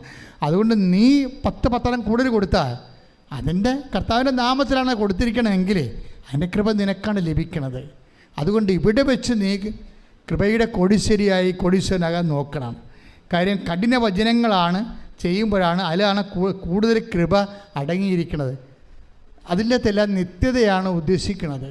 കർത്താവ് നിത്യതയെക്കുറിച്ച് പറയുമ്പോൾ ഇപ്പോൾ എന്താ പ്രശ്നം? അതായത് ഇവർക്ക് എന്നാ പറ്റിയത് ഈ കന്യകമാർക്ക്? മണവാളൻ വരാൻ വൈകി, ഉറക്കം വരികയാൽ കന്യകമാർ കിടന്നുറങ്ങി. അർദ്ധരാത്രിയിൽ ഇതാ മണവാളൻ പുറത്തു വന്ന് അവനെ എതിരേൽക്കുവിനെന്ന് ആർപ്പുവിളിയുണ്ടായി. പക്ഷേ കന്യകമാർ എഴുന്നേറ്റപ്പോൾ കുറേ പേർക്ക് എണ്ണയില്ല. അത് പിന്നെ അവരുടനെ വാതിൽ അടക്കപ്പെടുകയാണ്. കർത്താവ് നിത്യതയുടെ കാര്യം പറയുമ്പോഴാണ് ഇതില്ല, അവസാനം പറയണ ഭാഗമാണ് ഇതില്ല. കർത്താവിൻ്റെ ഈ യാത്രയുടെ ഈ മാനുഷികമായ അവതാര യാത്ര അവസാനിക്കണ മുമ്പ് ലാസ്റ്റ് പറയുന്ന ഭാഗങ്ങളാണ് മത്തായി 25 കൊണ്ടൊന്ന് ചേർത്തിരിക്കുന്നത്. ഇവിടുത്തെ മണവാളനല്ല ഈശോയാണ്. വരാൻ വൈകണതെല്ലാം അവൻ്റെ 2ാം വരവുമായിട്ട് ബന്ധപ്പെട്ട കാര്യങ്ങളാണ് പറയണം. മുഴുവനും കഥകളിലൂടെ പറയണമെന്നേ ഉള്ളൂ. അപ്പോഴൊരു കാര്യം, മണവാളൻ വരാൻ വൈകിയെന്ന് കഥ പറയുന്നുണ്ട്. സെൻറ്റ് പോളിനൊക്കെ പറഞ്ഞ അബദ്ധം, ഇത്തിരി കൂടി പരിശുദ്ധാത്മാവ് ഉണ്ടായെങ്കിലേ കർത്താവ് വരാൻ വൈകുമെന്ന് മനസ്സിലാകുമായിരുന്നു. ശരിക്കും അവരിപ്പോൾ വരുമെന്ന് പറഞ്ഞുകൊണ്ട് ആദ്യകാലങ്ങളിരുന്ന് ഇപ്പോൾ വരും കർത്താവ്, ഇപ്പോൾ വരുമെന്ന് പറഞ്ഞു. അതിൻ്റെ വചനങ്ങളുണ്ട്, ഇപ്പോൾ വരുന്നത്. പക്ഷേ വരാൻ വൈകുമെന്ന് കർത്താവ് തന്നെ പറഞ്ഞിട്ടുണ്ട്. 10:25 മണവാള ഇപ്പം ഈ നമ്മൾ ഇമ്മീഡിയറ്റ് പരൂസ്യ എന്നും പറഞ്ഞ ആദിമസഭയെ കുറേ കാലം വിശ്വസിച്ചതാണ്. അതായത് ഇപ്പം കർത്താവ് വരുമെന്ന്. പക്ഷേ കർത്താവ് തന്നെ പറഞ്ഞിട്ടുണ്ട് മണവാളൻ വരാൻ വൈകും. അതാണ് മണവാളനെ കൊടുത്തിരിക്കുന്ന കാര്യം. അപ്പോൾ എന്നാ പറ്റിയിരിക്കണത്? എത്ര വൈകിയാലും നമ്മുടെ കയ്യിൽ എന്തുണ്ടാകണം? കൃപയുണ്ടാകണം. നമ്മുടെ കയ്യിൽ കൃപയുണ്ടാകണം. നമുക്ക് കൃപാവര പ്രവൃത്തികളുണ്ടാകണം. അതുകൊണ്ട് എന്താണ്? ജാഗ്രതയുണ്ടാകണം ഈ വിഷയത്തിൽ. ഉടമ്പടി നിങ്ങളെ ഉയർത്തണം അങ്ങനെയാണ്. പക്ഷെ ചെയ്യുന്ന പ്രവൃത്തികൾ ദൈവസ്നേഹത്തോടെ ചെയ്യണമെന്നാണ് ഇത്രയും നേരം പറഞ്ഞതിൻ്റെ ചുരുക്കം. ശ്രദ്ധിക്കട്ടെ. ഹല്ലേലൂയ, ഹല്ലേലൂയ, ഹല്ലേലൂയ, ഹല്ലേലൂയ, ഹല്ലേലൂയ, ഹല്ലേലൂയ, ഹല്ലേലൂയ. യേശുവേ നന്ദി. ഹല്ലേലൂയ, ഹല്ലേലൂയ, ഹല്ലേലൂയ.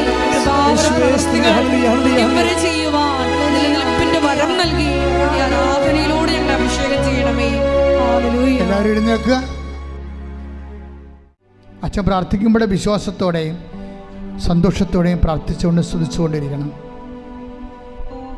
ഈ സമയം ഒരു വല്ലാത്ത സമയമാണ്. കർത്താവിൻ്റെ കൃപ അനേകം മക്കളിലേക്ക്, എല്ലാം രാജ്യങ്ങളിലേക്കും കർത്താവ് തന്നെ വിളിച്ചപേക്ഷിക്കുന്നവരെ സഹായിക്കുന്ന കൃപയാണ്. അത്തരം സാക്ഷ്യങ്ങൾ നമ്മൾ ഒത്തിരി കേട്ടിട്ടുണ്ട്. ആരാധന നടക്കുന്ന സമയം, അമ്മ മാതാവ് ജീവനോടെ പ്രത്യക്ഷപ്പെട്ട സമയം, ദുരന്തം ഉണ്ടാകാൻ പോകുന്ന പ്രാർത്ഥിക്കണമെന്ന് പറഞ്ഞ സമയം, ജീവിത ദുരന്തങ്ങൾക്കെല്ലാം പ്രതിവിധി പ്രാർത്ഥനയാണെന്ന് നമ്മൾ പറഞ്ഞത് പരിശുദ്ധ അമ്മയാണ്. അമ്മ മാതാവിൻ്റെ പ്രത്യക്ഷീകരണത്തിൻ്റെ അടയാളമായിട്ടാണ് നമുക്ക് ഉടമ്പടി പ്രാർത്ഥന ദൈവം നൽകിയത്. അതാണ് നമ്മൾ ജീവിക്കുന്നത് ഇപ്പോഴ്. ഉടമ്പടി ഒരു പ്രവർത്തനം മാത്രമല്ല, ഒരു ജീവിതമാണ്. കർത്താവേ, നിന്റെ മക്കൾക്ക് വേണ്ടി ഞാൻ പ്രാർത്ഥിക്കണം. ഈശോ ശ്രദ്ധിക്കട്ടെ. ഹല്ലേലൂയ, ഹല്ലേലൂയ. കർത്താവേ, നിന്റെ മക്കൾക്ക് വേണ്ടി പ്രാർത്ഥിക്കുന്നു. കർത്താവേ, നിന്റെ വിശുദ്ധ പൗരോഹിത്യത്തെ മഹത്വപ്പെടുത്തണം. കർത്താവേ, സഭയിലുള്ള സാന്നിധ്യം പ്രകടമാക്കണം.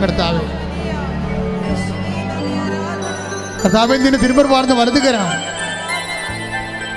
ആണിപ്പഴുതാർന്ന അത്ഭുതകരം ഓരോ മകന്റെ മേലും മകളുടെ മേലും ഇപ്പൊ വെക്കണമെന്ന് പ്രാർത്ഥിക്കുന്നു. കർത്താവേ, അടിപ്പിണർ പോലെ, വൈദ്യാഘാതം പോലെ, ദൈവിക ശക്തി ഉച്ചമുതൽ ഉള്ളംകാലം വരെ കർത്താവിന്റെ രക്തം പടരട്ടെ.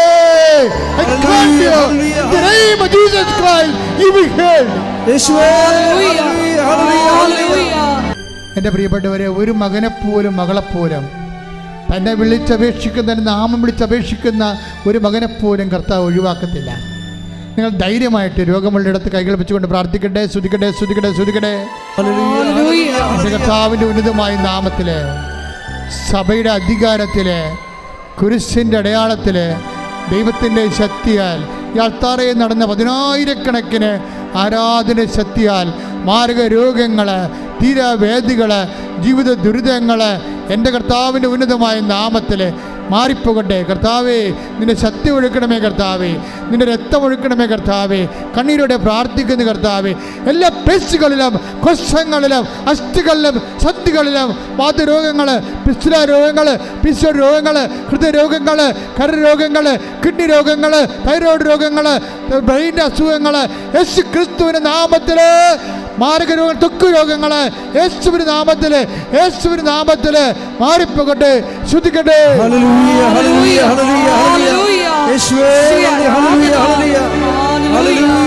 പരിശുദ്ധ പരമദിവ്യകാരുണ്യത്തിന്,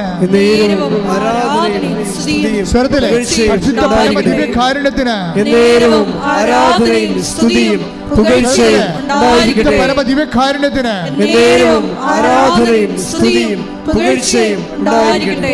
അടിപ്പിണറിൻ്റെ സൗഖ്യത്തിൻ്റെ സമയമാണിത്.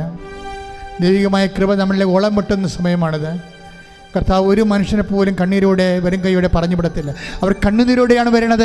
ഞാൻ അവരെ ആശ്വസിപ്പിച്ച് പറഞ്ഞേക്കുമെന്ന് പറഞ്ഞത് ദൈവത്തിൻ്റെ വചനമാണെങ്കിൽ ആകാശം മാറിയാലും ഭൂമി മാറിയാലും മാറാത്ത വചനം ഇപ്പോൾ നിന്നെ ആശ്വസിപ്പിക്കുന്ന സമയമാണ്. ശ്രദ്ധിക്കട്ടെ. കൂപ്പിക്കൊണ്ട് കർത്താവിനെ തന്നെ നോക്കിക്കൊണ്ട് പ്രാർത്ഥിക്കാം. ഇപ്പോൾ നമ്മൾ പ്രാർത്ഥിക്കാൻ പോകുന്ന വിഷയങ്ങൾ, വിവാഹം ഒത്തുവരാത്ത മക്കള്, കൈകൾ കുപ്പി കണ്ണുകൾ തുറന്ന് കർത്താവിനെ നോക്കിക്കൊണ്ട് മനസ്സിൽ പ്രാർത്ഥിച്ചുകൊണ്ടിരിക്കുക. ഇപ്പോൾ നമ്മൾ പ്രാർത്ഥിക്കാൻ പോകുന്ന വിഷയങ്ങൾ, വിവാഹം ഒത്തുവരാത്ത മക്കൾ, കുഞ്ഞുങ്ങളില്ലാത്ത ദമ്പതികൾ, പരസ്പരം വിഘടിച്ച് വഴക്കിട്ട് അകന്നുപോയി കോടതി കേസാകാൻ പോകുന്ന ദമ്പതികൾ, ജോലിയില്ലാത്തവർ, വീടില്ലാത്തവർ, വീട് സ്ഥലവുമില്ലാത്തവർ, മക്കൾ വിദേശങ്ങളിൽ പഠിക്കാൻ പോയിട്ട് അവർക്ക് പരീക്ഷ എഴുതാൻ പറ്റാതെ നിൽക്കുന്നവർ, അവർക്ക് ജോലി കിട്ടാത്തവർ, PR കിട്ടാത്തവർ, അവർക്ക് വാടക വീട് പോലും കിട്ടാതെ അലയുകയും ഇപ്പോഴും ഇവിടുന്ന് പൈസ അയച്ചു കൊടുത്തുകൊണ്ടിരിക്കുന്നവർ, നാട്ടിൽ ജോലിയില്ലാതെ വിഷമിക്കുന്നവർ, വളരെ സാമ്പത്തികമായ തകർച്ചകളിലൂടെ കടന്നു പോകുന്നവർ, സ്ഥലം വിൽക്കാനുള്ളവർ, വിൽക്കാൻ പറ്റാത്തവർ, വിൽക്കാനോ രക്ഷപ്പെടാനോ വീട് സ്ഥലവും പോലും ഇല്ലാത്തവർ, എല്ലാം കൊണ്ടും തകർന്ന് തരിപ്പണമായി ഞെരിഞ്ഞമരുന്നവരെ മാതാവേ, അമ്മ മാതാവേ, ജീവനോടെ പ്രത്യക്ഷപ്പെട്ട ഉടമ്പടി നൽകിയ അമ്മ പരിശുദ്ധമ്മ ദേവമാതാവേ, ഈശോയുടെ ജീവനോടെ പ്രത്യക്ഷപ്പെട്ടുകൊണ്ടിരിക്കുന്ന ഈ നിമിഷങ്ങളിൽ അങ്ങനെ മക്കൾക്ക് വേണ്ടി കണ്ണീരോടെ പ്രാർത്ഥിക്കുന്ന എന്തെല്ലാം വിധത്തിൽ ആരെല്ലാം ഏതെല്ലാം വേദന അനുഭവിക്കുന്നു സഹായിക്കാൻ ഒരു മനുഷ്യൻ പോലും ഇല്ലാത്ത അവസ്ഥകളിൽ ദൈവത്തിൻ്റെ കരുണ, അമ്മയുടെ പ്രത്യേക കാരുണ്യമാധ്യത്തോടെ യേശു നാമത്തിൽ നിന്നെ വിടുതൽ പ്രാപിക്കുകയും സൗഖ്യപ്പെടുകയും ചെയ്യട്ടെ. ശ്രദ്ധിക്കട്ടെ.